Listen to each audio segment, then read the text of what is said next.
ਸੁਤੰਤਰਤਾ एड्डी छेती तो एड्डी सौखी नहीं मिलती हैगी। तो अपना इस समागम का साडा है क्योंकि अजे असी सुनना भी है और असी एक पुस्तक भी लोक अर्पण करनी है जिहड़ी साडे गुरचरण सिंह भंगू होरां ने लिखी है, जुत्ती कसूरी। तो मैं वो प्रधान जी नाल राय कर लेना इन्हां सारियां नाल कि वो कदों क्योंकि मैं चाहुंदा कि मनमोहन होरी इहदे ते सारे तो हुण अपनी गल कर लैण तो या पहलां डॉक्टर लखविंदर जौहल जी, गिल साहब, जिवें भी पात्र साहब सारे राय करनगे वो करके इहदे दौरान आपां पुस्तक रिलीज़ करके फिर प्रधानगी भाषण जिहड़ा वो करवाया जावे।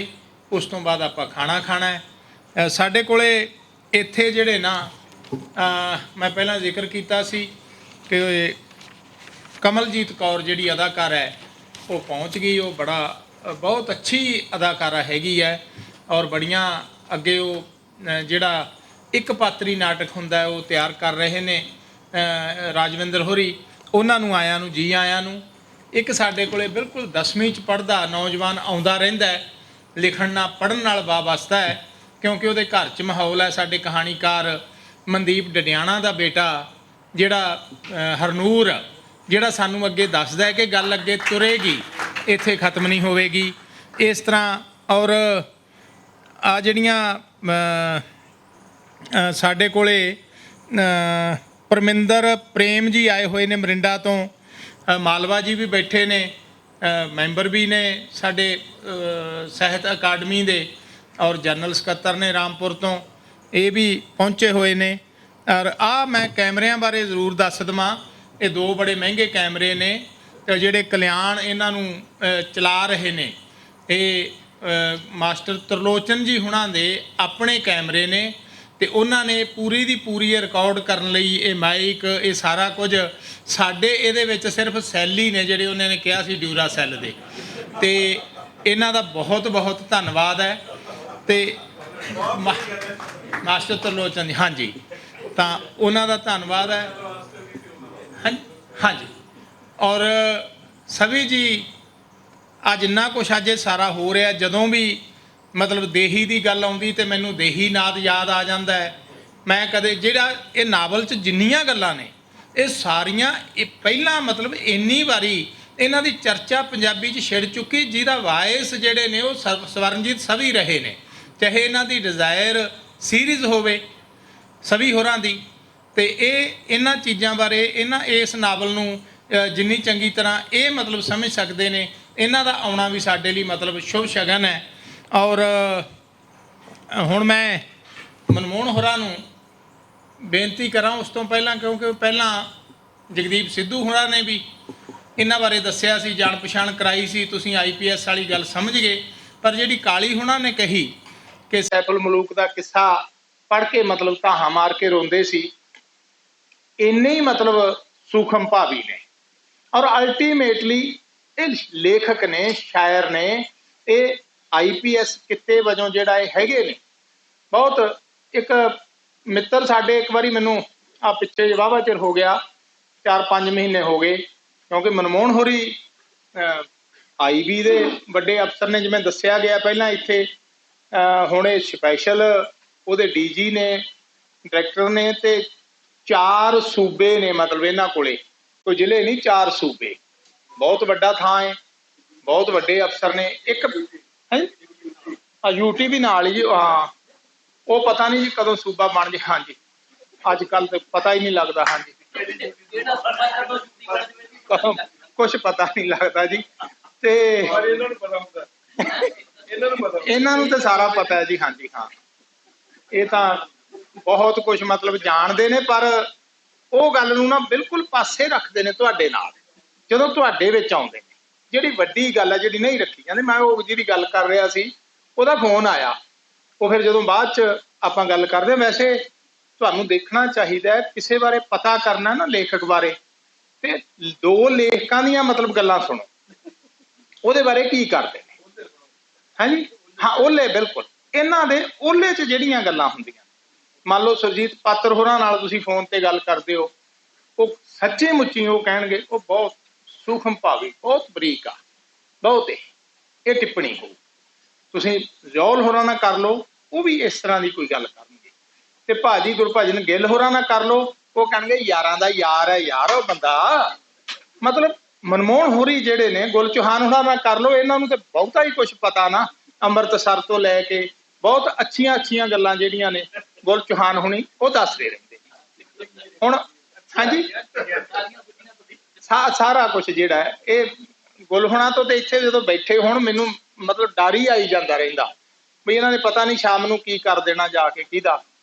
ਤਾਂ ਉਹ ਮਿੱਤਰ ਦਾ ਫੋਨ ਆਇਆ, ਆ ਯਾਰ ਮਨਮੋਹਨ ਵੀ ਨਾ ਯਾਰ, ਇਹ ਮਨਮੋਹਨ ਯਾਰ ਕੋਈ ਗੱਲ ਨਹੀਂ ਕੁਛ। ਮੈਂ ਕੀ ਹੋ ਗਈ ਗਿਆ, ਕੀ ਪੜ੍ਹਿਆ ਤੂੰ? ਉਹ ਯਾਰ ਪੜ੍ਹਨ ਨੂੰ ਛੱਡ ਤੂੰ।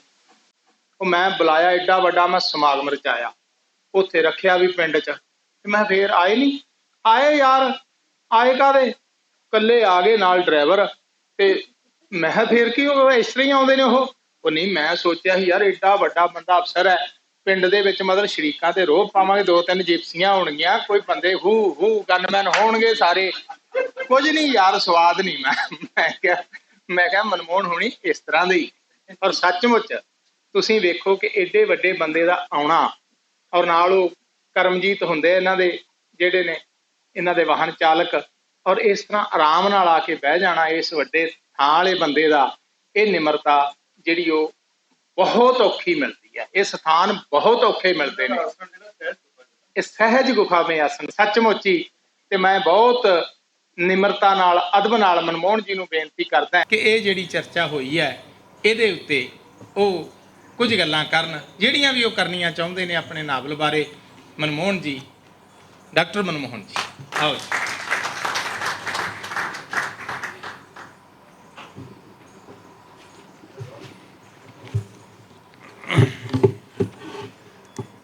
ਧੰਨਵਾਦ ਸੁਖਜੀਤ ਜੀ, ਬੜੇ ਰੌਚਕ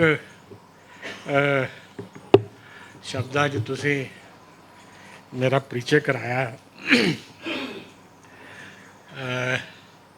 ਸਭ ਤੋਂ ਪਹਿਲਾਂ ਮੈਂ ਤਾਂ ਸਾਹਿਤ ਸਭਾ ਸਮਰਾਲਾ ਦਾ ਧੰਨਵਾਦੀ ਹਾਂ ਕਿ ਉਹਨਾਂ ਨੇ ਮਾਣ ਬਖਸ਼ਿਆ ਨਾਵਲ ਨੂੰ, ਔਰ ਇੰਨਾ ਵੱਡਾ ਜਿਹੜਾ ਸਮਾਗਮ ਰਚਾਇਆ, ਗੋਸ਼ਟੀ ਰਚਾਈ ਹੈ, ਇਸ ਬਾਰੇ ਮੈਂ ਉਹਨਾਂ ਦਾ ਤਹਿ ਦਿਲੋਂ ਸ਼ੁਕਰਗੁਜ਼ਾਰ ਹਾਂ। ਪਾਤਰ ਸਾਹਿਬ ਦਾ ਖਾਸ ਤੌਰ 'ਤੇ ਸ਼ੁਕਰਗੁਜ਼ਾਰ ਹਾਂ ਕਿ ਉਹਨਾਂ ਦੀ ਹਾਜ਼ਰੀ ਨੇ ਇੱਕ ਹੋਰ ਮਾਣ ਬਖਸ਼ਿਆ। ਔਰ ਵੱਡੇ ਬਜ਼ੁਰਗਾਂ ਦਾ ਜਿਹੜਾ ਬਜ਼ੁਰਗ ਤਾਂ ਕਹਿ ਲੈਣਾ ਚਾਹੀਦਾ ਹੁਣ ਅਤੇ ਇਹਨਾਂ ਦਾ ਹੱਥ ਸਿਰ 'ਤੇ ਹੋਵੇ ਅਤੇ ਬੜਾ ਮਾਣ ਹੁੰਦਾ ਹੈ। ਇੱਕ ਤਾਂ ਬਜ਼ੁਰਗਾਂ ਦਾ ਮਾਣ ਹੁੰਦਾ, ਦੂਜਾ ਭਰਾਵਾਂ ਦਾ ਮਾਣ ਹੁੰਦਾ ਹੈ। ਅਤੇ ਮੇਰੇ ਸਾਰੇ ਸਾਹਮਣੇ ਦੋਸਤ ਬੈਠੇ ਨੇ ਜਿਹੜੇ ਇਹ ਭਰਾਵਾਂ ਵਰਗੇ ਨੇ, ਕੋਈ ਵੱਡੇ ਨੇ ਕੋਈ ਛੋਟੇ ਨੇ। ਸੋ ਇਹ ਜਿਹੜਾ ਸੁਹਾਰਦ ਹੈ, ਇਹ ਜਿਹੜਾ ਵਾਤਾਵਰਨ ਹੈ, ਇਹਦੀ ਬਹੁਤ ਜ਼ਰੂਰਤ ਹੈ। ਜਿਸ ਤਰ੍ਹਾਂ ਦੇ ਮਾਹੌਲ 'ਚ ਅਸੀਂ ਗੁਜ਼ਰ ਰਹੇ ਹਾਂ, ਜਿੱਦਾਂ ਅਸੀਂ ਜੀ ਰਹੇ ਹਾਂ, ਔਰ ਜਿਹੜੀਆਂ ਆਉਣ ਵਾਲੇ ਸਮੇਂ 'ਚ ਚੁਣੌਤੀਆਂ ਨੇ, ਉਹਨਾਂ ਨੂੰ ਦੋ ਚਾਰ ਹੋਣ ਲਈ ਸਾਡੀ ਸੱਭਿਆਚਾਰਕ, ਸ਼ਾਬਦਿਕ, ਸਾਂਸਕ੍ਰਿਤਿਕ, ਸਮਾਜਿਕ ਧਰੋਹਰ ਹੈ, ਜਿਹੜੀ ਸ਼ਬਦ ਦੀ ਜਿਹੜੀ ਸਾਡੇ ਪਾਸ ਸਾਧਨਾ ਹੈ, ਉਹਦੀ ਟੇਕ ਕਿੱਦਾਂ ਬਣਾਏ ਰੱਖਣੀ ਹੈ, ਇਹ ਸਾਡੇ ਸਾਰਿਆਂ ਦਾ ਯਤਨ ਹੈ। ਹਰ ਆਦਮੀ ਆਪਣੇ ਆਪਣੇ ਨਜ਼ਰੀਏ ਨਾਲ, ਆਪਣੇ ਆਪਣੇ ਢੰਗ ਨਾਲ, ਹਰ ਪਾਠਕ, ਹਰ ਲੇਖਕ ਚੀਜ਼ਾਂ ਨੂੰ ਦੇਖਦਾ ਹੈ ਔਰ ਉਹਨੂੰ ਐਕਸਪ੍ਰੈਸ ਕਰਦਾ ਹੈ। ਮੈਂ ਮੂਲ ਰੂਪ 'ਚ ਕਵਿਤਾ ਲਿਖਦਾ ਹਾਂ, ਪਰ ਇੱਕ ਸਮਾਂ ਆਇਆ ਮੈਨੂੰ ਲੱਗਾ ਕਿ ਮੇਰੇ ਕੋਲ ਜਿਹੜੀਆਂ ਗੱਲਾਂ ਕਹਿਣ ਲਈ ਹੈ ਨੇ, ਉਹ ਇੱਕ ਵੱਡੇ ਕਲੇਵਰ ਦੀ ਮੰਗ ਕਰਦੀਆਂ ਨੇ। ਜਿਸ ਤਰ੍ਹਾਂ ਗੱਲ ਕੀਤੀ ਕਿ ਨਿਰਵਾਣ ਨਾਵਲ ਲਿਖਦਿਆਂ ਕਿਹੜਾ ਦਵੰਦ ਸੀ ਜਿਹੜਾ ਮੈਂ ਕਵਿਤਾ 'ਚ ਨਹੀਂ ਸੀ ਕਹਿ ਸਕਦਾ। ਬੁੱਧ ਬਾਰੇ ਮੈਂ ਕਈ ਕਵਿਤਾਵਾਂ ਲਿਖੀਆਂ, ਪਰ ਇਹ ਦਵੰਦ ਜਿਹੜਾ ਕਿ ਬੁੱਧ ਨੂੰ ਜਿਸ ਧਰਤੀ 'ਤੇ ਗਿਆਨ ਪ੍ਰਾਪਤ ਹੋਇਆ, ਉਸੇ ਹੀ ਧਰਤੀ ਤੋਂ, ਉਸੇ ਗਿਆਨ ਪ੍ਰਾਪਤ ਵਾਲੇ ਸਥਾਨ ਤੋਂ ਲਗਭਗ 40 ਕਿਲੋਮੀਟਰ ਦੂਰ ਰਾਤ ਨੂੰ 100 ਦਲਿਤ ਬੱਚੇ ਰਣਵੀਰ ਸੈਣਾ ਵੱਲੋਂ 95 ਸਾਲ ਦਾ ਬਜ਼ੁਰਗ ਤੋਂ ਲੈ ਕੇ 5 ਮਹੀਨੇ ਦੇ ਬੱਚੇ ਤੱਕ ਮਾਰ ਦਿੱਤੇ ਜਾਣ ਬੇਰਹਿਮੀ ਨਾਲ, ਉਹ ਇਹ ਕਿਉਂ ਹੈ? ਇਹ ਅਹਿੰਸਾ ਦੇ ਉਪਦੇਸ਼ ਦੀ ਧਰਤੀ ਤੇ ਇਹ ਹਿੰਸਾ ਦਾ ਜਿਹੜਾ ਇੰਨਾ ਤਾਂਡਵ ਹੈ ਕਿਉਂ ਹੈ? ਇਹ ਦਵੰਦ ਸੀ ਉਸ ਨਾਵਲ ਨੂੰ ਲਿਖਣ ਦਾ। ਉਹ ਦਵੰਦ ਨੇ ਫਿਰ ਉਹ 'ਚ ਨਾਵਲ ਲਿਖਿਆ, ਜਿਨ੍ਹਾਂ ਦੋਸਤਾਂ ਨੇ ਪੜ੍ਹਿਆ। ਨਾਵਲ 'ਚ ਇੱਕ ਕੋਈ ਬੀਜ ਹੁੰਦਾ ਹੈ ਜਿਹੜਾ ਤੁਹਾਡੇ ਮਨ 'ਚ ਹੌਲੀ ਹੌਲੀ ਉਹ ਫੁੱਟਦਾ ਹੈ, ਪਰ ਉਹਦੇ ਜਿਹੜੇ ਆਯਾਮ ਹੁੰਦੇ ਨੇ ਉਹ ਹੌਲੀ ਹੌਲੀ ਬਿਲਡ ਹੁੰਦੇ ਨੇ ਤੁਹਾਡੇ ਅੰਤਿਕਰਨ ਦੇ ਵਿੱਚ। ਜਿਸ ਤਰ੍ਹਾਂ ਭਰਤਰੀਹਰੀ ਕਹਿੰਦਾ ਨਾ, ਸ਼ਬਦ ਦੀਆਂ 4 ਅਵਸਥਾਵਾਂ ਨੇ, 4 ਅਵਸਥਾਵਾਂ ਨੇ। ਜਦੋਂ ਵਿਚਾਰ ਜਿਹੜਾ ਹੈ ਉਹ ਤੁਹਾਡੀ ਨਾਭੀ 'ਚ ਹੁੰਦਾ ਹੈ, ਫਿਰ ਛਾਤੀ 'ਚ ਆਉਂਦਾ, ਫਿਰ ਗਲੇ 'ਚ ਆਉਂਦਾ, ਫਿਰ ਬੈਖਰੀ ਬਣਦਾ। ਪਰਾ ਪਸ਼ੰਤੀ ਮੱਧਮਾ ਬੈਖਰੀ, 4 ਅਵਸਥਾ। ਇਸ ਤਰ੍ਹਾਂ ਹੀ ਜਦੋਂ ਤੁਹਾਡੇ ਅੰਦਰ ਕੋਈ ਵੀ ਵਿਚਾਰ ਹੈ, ਉਹ ਉਹਦੀਆਂ ਅਵਸਥਾਵਾਂ ਨੇ, ਹੌਲੀ ਹੌਲੀ ਉਹਦਾ ਜਿਹੜਾ ਭਰੂਣ ਹੈ ਉਹ ਹੌਲੀ ਹੌਲੀ ਦੇਹ ਦੀ ਲੈਣੀ ਸ਼ੁਰੂ ਕਰਦਾ, ਆਕਾਰ ਲੈਣਾ ਸ਼ੁਰੂ ਕਰਦਾ। ਫਿਰ ਉਹਦੇ ਨਾਲ ਕਲਪਨਾ ਜੁੜਦੀ ਹੈ। ਕਲਪਨਾ ਤੇ ਕਥਾ ਦੋਨੋਂ ਇੱਕੋ ਚੀਜ਼ ਨੇ। ਕਲਪਨਾ ਕਥਾ ਨੂੰ ਬਣਾਉਂਦੀ ਹੈ ਔਰ ਕਥਾ ਕਲਪਨਾ ਨੂੰ ਬਣਾਉਂਦੀ ਹੈ।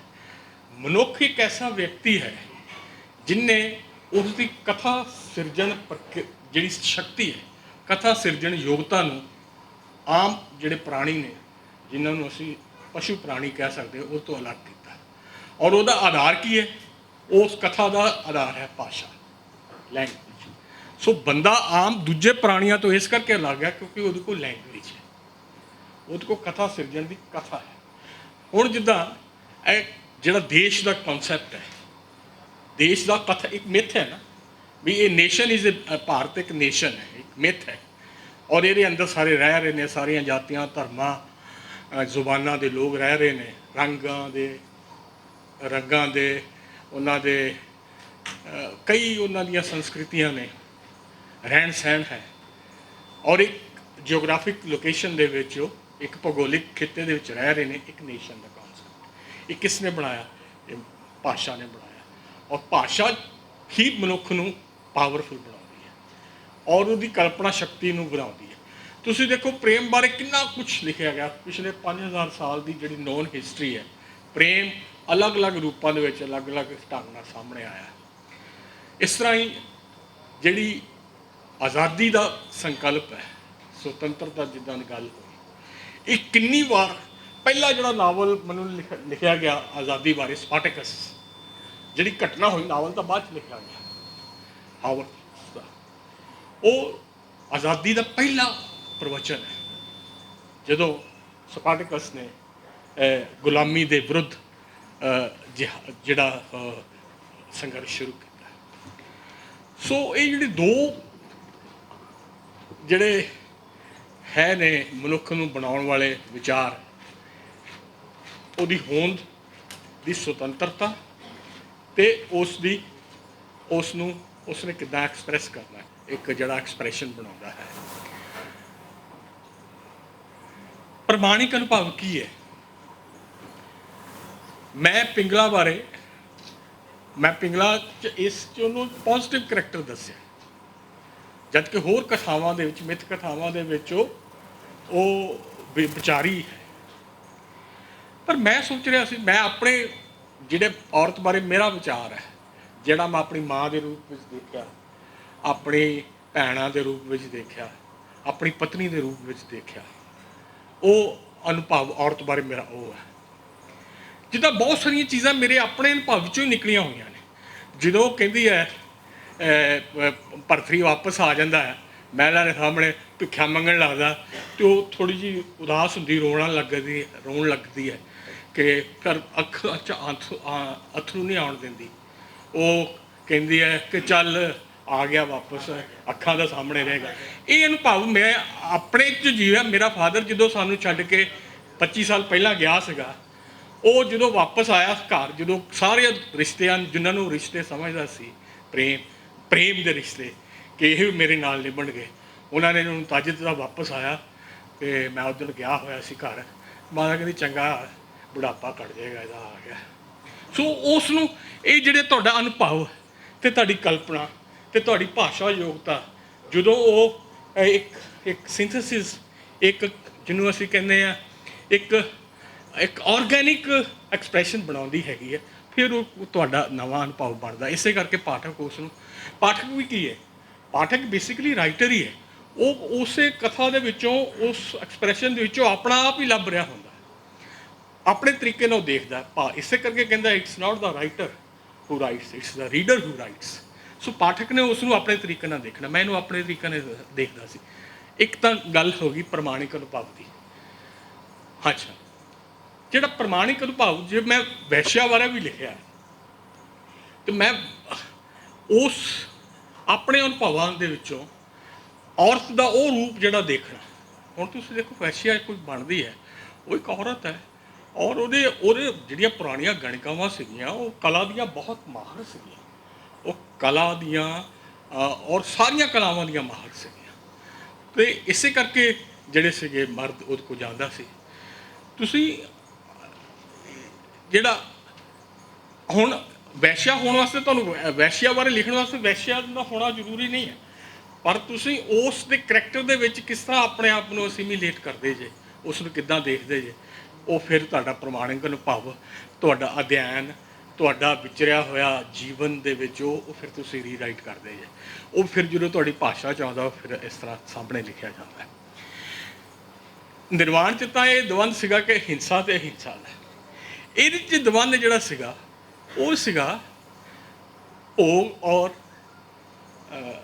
ਤਿਆਗ ਦਾ, ਵਿਵੇਕ ਔਰ ਵੈਰਾਗ ਦਾ, ਔਰ ਗਿਆਨ ਤੇ ਅਗਿਆਨਤਾ ਦਾ, ਮਾਇਆ ਦਾ, ਜਿਹਨੂੰ ਅਸੀਂ ਕਹਿ ਸਕਦੇ ਹਾਂ। ਹੁਣ ਇਹਦੇ 'ਚ ਕਈ ਫਿਲਾਸਫੀਜ਼ ਨੇ।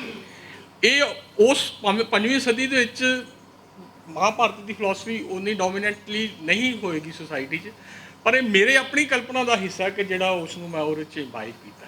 ਇਹਦੇ 'ਚ ਭਰਤਰੀ ਦਾ ਜਿਹੜਾ ਹੈ, ਇਹ 'ਚ ਜਿਹੜਾ ਭਰਤਰੀ ਹੈ, ਇਹ ਮੇਰੀ ਆਪਣੀ ਕਲਪਨਾ ਦਾ ਬਣਾਇਆ ਹੋਇਆ ਭਰਤਰੀ ਹੈ। ਚਾਹੇ ਉਹ ਇਤਿਹਾਸ ਦਾ ਮਿਥਿਹਾਸ 'ਚ ਕੁਝ ਕਸ਼ੀਦ ਕੀਤਾ ਹੋਇਆ ਹੈ, ਕਥਾ ਕਸ਼ੀਦ ਕੀਤੀ ਹੋਈ ਹੈ, ਕੁਝ ਕਥਾਵਾਂ ਕਸ਼ੀਦ ਕੀਤੀਆਂ, ਕੁਝ ਉਪ ਕਥਾਵਾਂ ਕਸ਼ੀਦ ਕੀਤੀਆਂ ਹੋਈਆਂ, ਜਿਹਨੂੰ ਮੈਂ ਨੈਰੇਟਿਵ ਬਣਾਇਆ। ਉਹ ਬੰਦੇ ਦੀ, ਉਹ ਰਾਈਟਰ ਦੀ ਕਲਾ ਯੋਗਤਾ ਹੁੰਦੀ ਹੈ, ਉਹ ਭਾਸ਼ਾ ਯੋਗਤਾ ਹੁੰਦੀ, ਜਿੱਦਾਂ ਉਹਨੇ ਬੰਨਣਾ ਹੁੰਦਾ। ਮੈਨੂੰ ਭਰਤਰੀ ਕਿਉਂ ਚੰਗਾ ਲੱਗਾ, ਮੈਨੂੰ 3-4 ਕਰੈਕਟਰ ਬਹੁਤ ਚੰਗੇ ਲੱਗਦੇ ਨੇ। ਬੁੱਧ ਚੰਗਾ ਲੱਗਦਾ, ਜਿਹਦੇ ਬਾਰੇ ਮੈਂ ਨਾਵਲ ਲਿਖਿਆ। ਫਿਰ ਮੈਨੂੰ ਭਗੀਰਥ ਚੰਗਾ ਲੱਗਦਾ ਹੈ।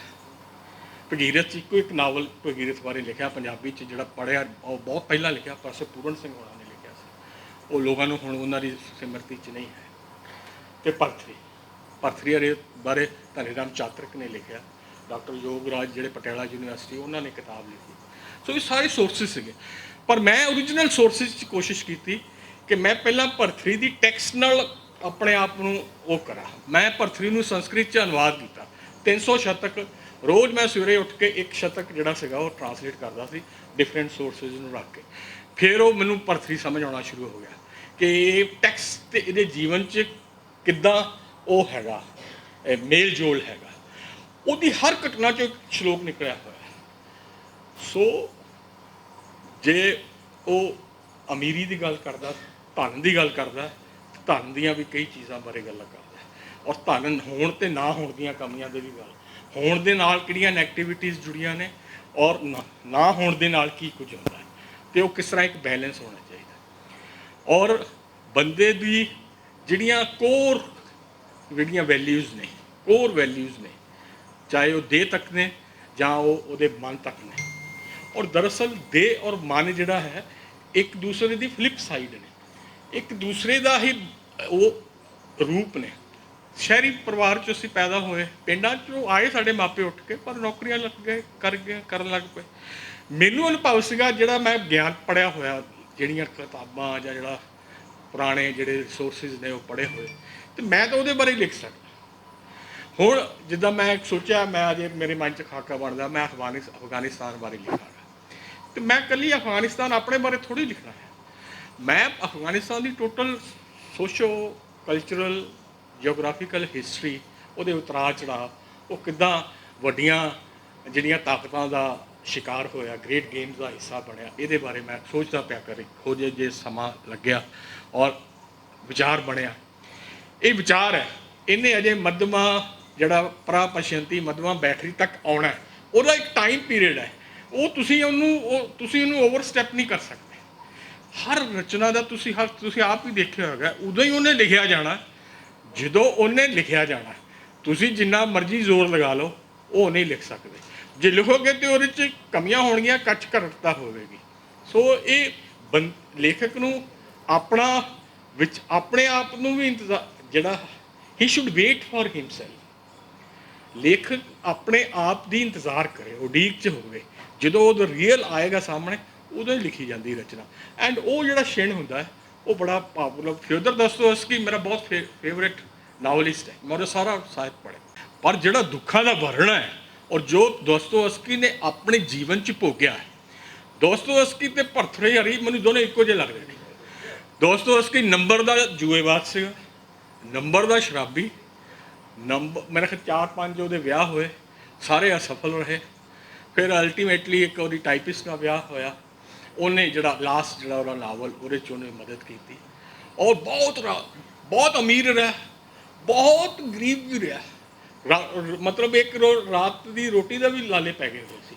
ਔਰ ਪੈਰਿਸ ਦੇ ਬਹੁਤ ਵੱਡੇ ਰੂਸ 'ਚ ਉੱਠ ਕੇ ਪੈਰਿਸ ਬੈਠਾ, ਉਹ ਹੋਟਲ ਦੇ ਵਿੱਚ 5 ਸਟਾਰ ਹੋਟਲ ਚਲੇ ਦਾ ਹੁੰਦਾ ਸੀ। ਇੱਦਾਂ ਹੀ ਭਰਥਰਿਹਰੀ, ਕਿੱਥੇ ਇੰਨਾ ਵੱਡਾ ਤਾਕਤਵਰ ਆਦਮੀ ਰਾਜਾ, ਔਰ ਕਿੱਥੇ 5-6 ਵਾਰ ਉਹਨੇ ਲਿਆ ਵੈਰਾਗ, 5-6 ਵਾਰ ਸੰਨਿਆਸ ਲਿਆ, 5-6 ਵਾਰ ਵਾਪਸ ਆਇਆ। ਛੋਟੀ ਜਿਹੀ ਘਟਨਾ ਤੋਂ ਵਿਚਲਿਤ ਹੋ ਜਾਂਦਾ। ਅਸੀਂ ਵੀ ਆਪਣੇ ਜੀਵਨ 'ਚ ਹੁੰਦੇ, ਕਿਸੇ ਨਾਲ ਲੜ ਪਿਆ, ਜਦ ਤੈਨੂੰ ਮੈਂ ਅੱਜ ਤੋਂ ਜ਼ਿੰਦਗੀ 'ਚ ਨਹੀਂ ਬੁਲਾਉਣਾ।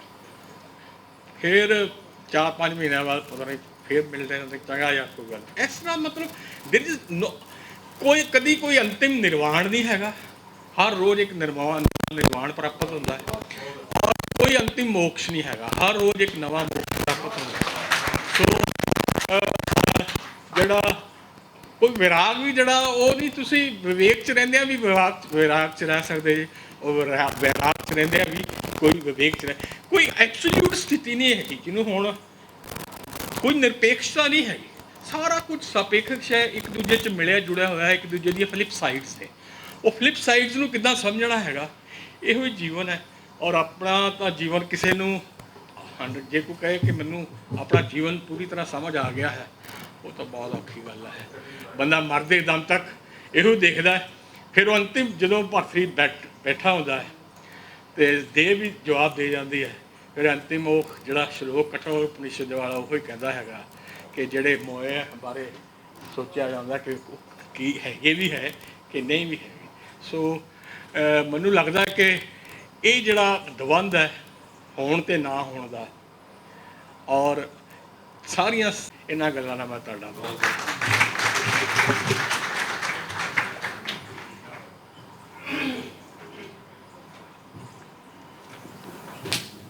ਬਹੁਤ ਬਹੁਤ ਧੰਨਵਾਦ ਡਾਕਟਰ ਮਨਮੋਹਨ ਜੀ।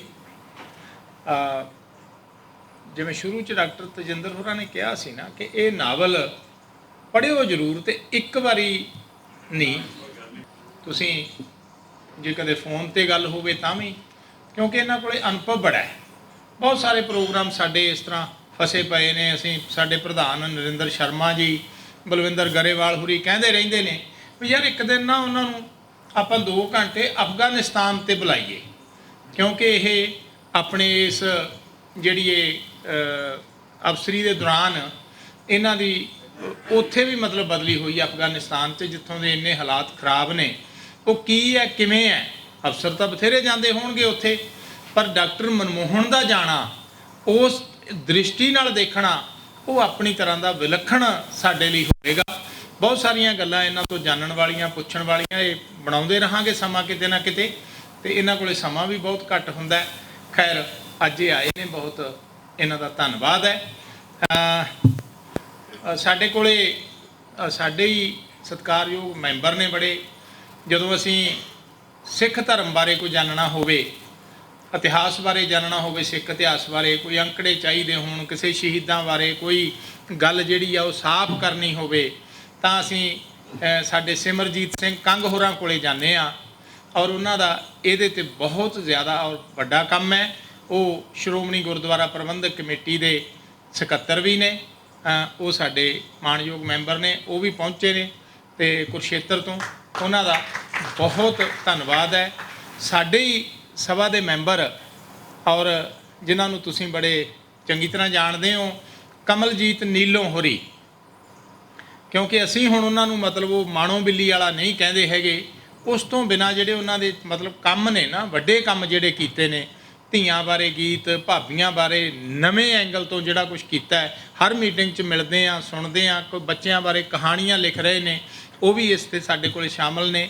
ਸਾਡੇ ਕੋਲ ਗੁਰਭਗਤ ਗਿੱਲ ਜੀ ਬੈਠੇ ਨੇ ਔਰ ਦਵਿੰਦਰਜੀਤ ਸਿੰਘ ਜੀ ਜਵੰਦਾ ਜੀ ਸਾਡੇ ਜਨਰਲ ਸਕੱਤਰ, ਉਹਨਾਂ ਦੇ ਨਾਲ ਆਏ ਨੇ, ਕੰਪਿਊਟਰ ਟੀਚਰ ਨੇ, ਬੜੇ ਸਿਆਣੇ ਨੇ, ਪਾਠਕ ਜਿਹੜੇ ਵੀ ਪੜ੍ਹਦੇ ਨੇ, ਉਹ ਜਿਹੜੇ ਵੀ ਜੁੜੇ ਹੋਏ ਨੇ। ਸਵੇਰੇ ਮੈਨੂੰ ਇਹੋ ਜਿਹੇ ਫੋਨ ਆਏ ਭਗੌਰ ਤੋਂ, ਕਹਿੰਦੇ ਮੈਂ ਨਾਇਬ ਸਿੰਘ ਬੋਲਦਾ ਜੀ, ਮੈਂ ਆਉਣਾ ਚਾਹੁੰਦਾ, ਮੈਂ ਲਿਖਦਾ ਤਾਂ ਹੈ ਨਹੀਂ।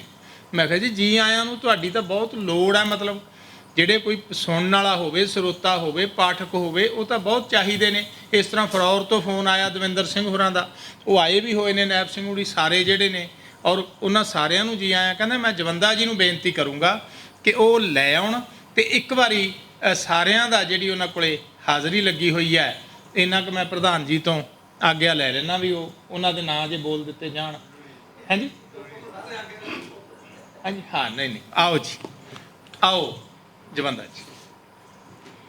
ਉਹਨਾਂ ਦੇ ਵਿੱਚ ਸਰਬ ਸ਼੍ਰੀ ਗੁਰਕਵਾਲ ਸਿੰਘ ਜੀ, ਸੁਰਿੰਦਰ ਸਿੰਘ ਸੁੰਨੜ ਜੀ, ਇੰਦਰਜੀਤ ਸਿੰਘ ਕੰਗ, ਦਲੀਪ ਸਿੰਘ ਜੀ ਸਮਰਾਲਾ, ਗੁਰਪ੍ਰੀਤ ਸਿੰਘ ਜੀ, ਮਨੋਜ ਕੁਮਾਰ ਜੀ, ਜਗਦੀਸ਼ਪਾਲ ਸਿੰਘ ਜੀ ਗਰੇਵਾਲ, ਸੁਰਜੀਤ ਸੁਮਨ ਜੀ, ਪਰਮਜੀਤ ਸਿੰਘ ਐਡਵੋਕੇਟ, ਗੁਰਪ੍ਰੀਤ ਜੀ, ਗੁਲ ਚੌਹਾਨ ਜੀ, ਜਗਦੀਪ ਸਿੰਘ ਜੀ, ਪਰਮਿੰਦਰ ਸਿੰਘ ਜੀ ਗਿੱਲ ਐਡਵੋਕੇਟ ਸਾਹਿਬ, ਗੁਰਚਰਨ ਸਿੰਘ ਜੀ ਭੰਗੂ, ਮੁਖਤਿਆਰ ਸਿੰਘ ਜੀ, ਸੁਰਿੰਦਰ ਰਾਮਪੁਰੀ ਜੀ, ਗੁਰਨਾਮ ਸਿੰਘ ਜੀ ਬਿਜਲੀ, ਨਾਇਬ ਸਿੰਘ ਜੀ ਟਿਵਾਣਾ ਬਗੌਰ, ਸ਼ਿਤੇਲੂ ਰਾਮ ਕੋਹਾੜਾ ਜੀ, ਹਰਮਨਪ੍ਰੀਤ ਸਿੰਘ ਗਰਚਾ, ਰਜਿੰਦਰ ਜੰਡਿਆਲੀ ਜੀ, ਪੰਚਮ ਜੰਡਿਆਲੀ, ਮਨਜੀਤ ਕਣਗਸ, ਪਲਵਿੰਦਰ ਸਿੰਘ ਕਣਗਸ, ਦਲਵਿੰਦਰ ਸਿੰਘ ਬੈਂਸ ਫਲੌਰ, ਸਨੇਹਿੰਦਰ ਸਿੰਘ ਮੀਲੂ, ਸੁਰਜੀਤ ਸਿੰਘ ਵਿਸ਼ਦ, ਗੁਰਤੇਜ ਸਿੰਘ, ਜਤਿੰਦਰ ਖਾਨ ਜੀ, ਜਤਿੰਦਰ ਕੌਰ ਮਾਹਲ ਰੋਪੜ, ਅਮਰਜੀਤ ਕੌਰ ਮਰਿੰਡਾ, ਡਾਕਟਰ ਸੁਖਪਾਲ ਕੌਰ, ਸਤਵਿੰਦਰ ਸਿੰਘ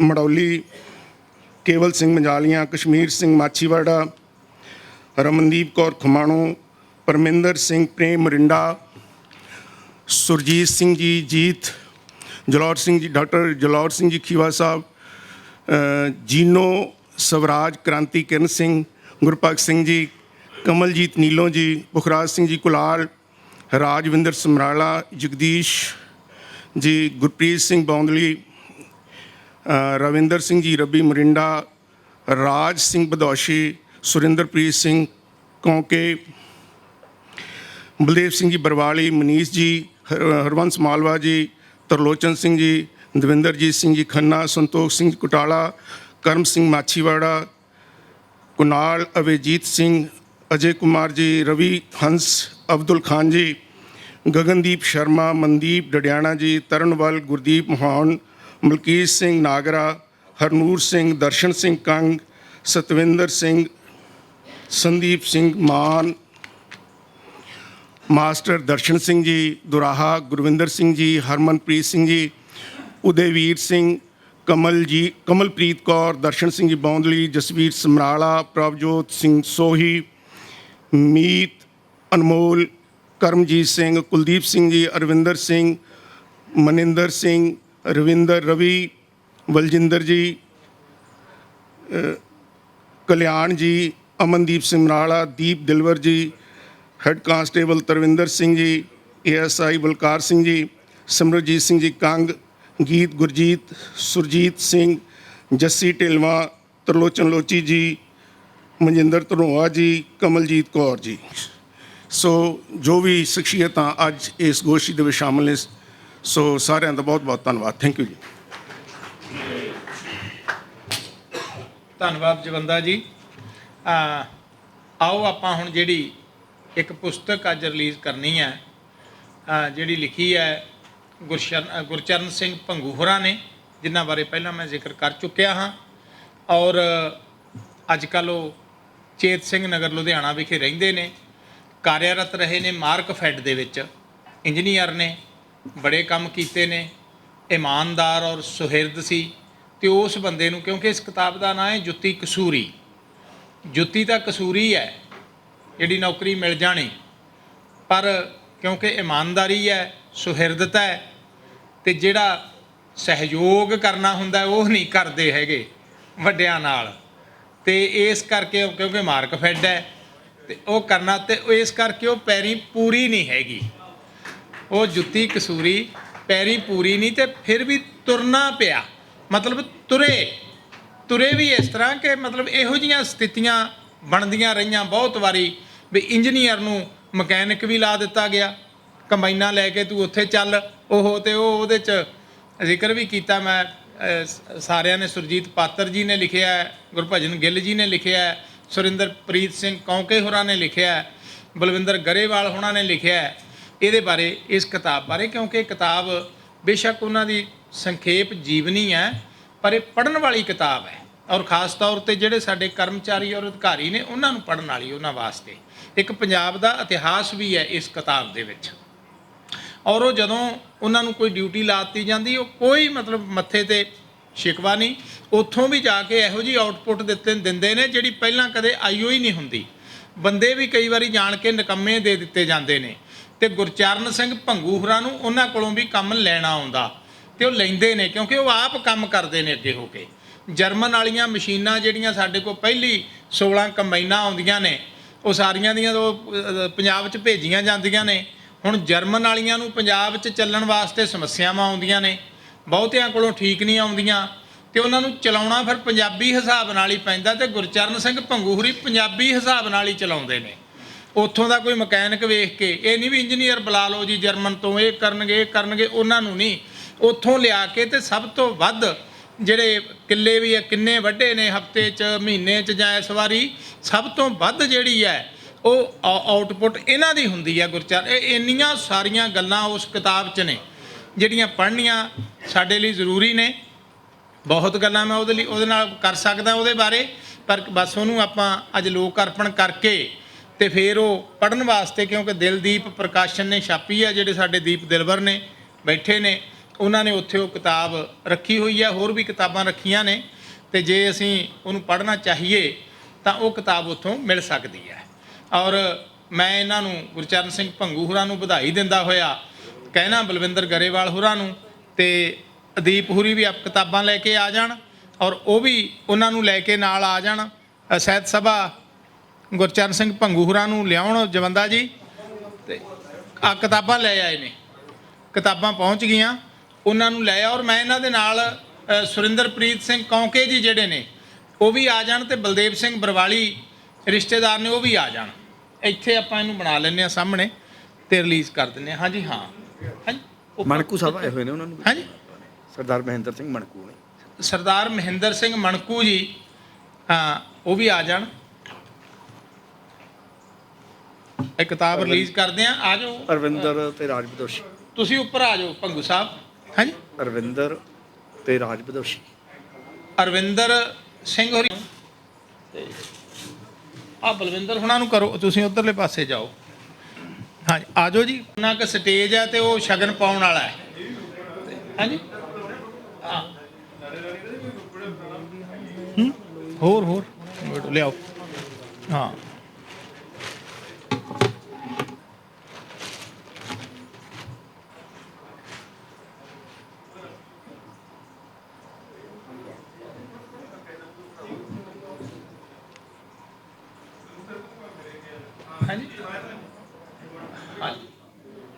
ਕਿਤਾਬ ਲੋਕ ਅਰਪਣ ਕੀਤੀ ਜਾ ਰਹੀ ਹੈ, ਪਲੀਜ਼ ਇਹਦਾ ਤਾੜੀਆਂ ਨਾਲ ਸਵਾਗਤ ਕੀਤਾ ਜਾਵੇ।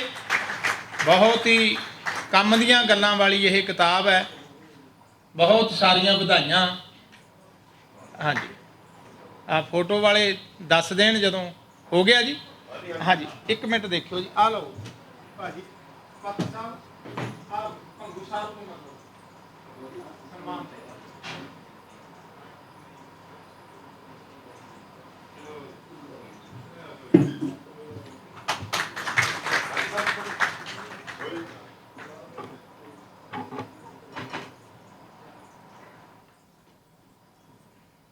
ਹਾਂਜੀ ਹਾਂਜੀ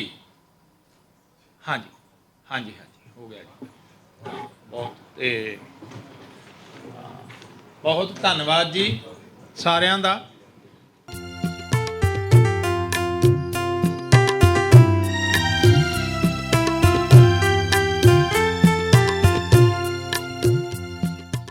ਇਹ ਲੋਕ ਅਰਪਣ ਜਿਹੜੀ ਕਿਤਾਬ ਕੀਤੀ ਗਈ ਹੈ ਉਹਦੇ ਬਾਰੇ ਵੀ ਜਿਹੜੀਆਂ ਇੱਕ ਦੋ ਗੱਲਾਂ ਨੇ ਸਾਡੇ ਪ੍ਰਧਾਨ ਜੀ ਹੋਰੀ ਕਰਨਗੇ। ਔਰ ਮੈਂ ਬੇਨਤੀ ਕਰਦਾ ਪੰਜਾਬੀ ਸਾਹਿਤ ਅਕਾਡਮੀ ਲੁਧਿਆਣਾ ਦੇ ਪ੍ਰਧਾਨ ਔਰ ਪੰਜਾਬ ਜਨਰਲ ਕੌਂਸਲ ਦੇ ਸਕੱਤਰ ਜਨਰਲ ਵੱਡੇ ਸ਼ਾਇਰ ਸਾਡੇ ਡਾਕਟਰ ਲਖਵਿੰਦਰ ਜੌਹਲ ਜੀ ਨੂੰ ਕਿ ਉਹ ਆਉਣ ਆਪਣੀ ਗੱਲ ਕਰਨ ਸਾਡੇ ਨਾਲ।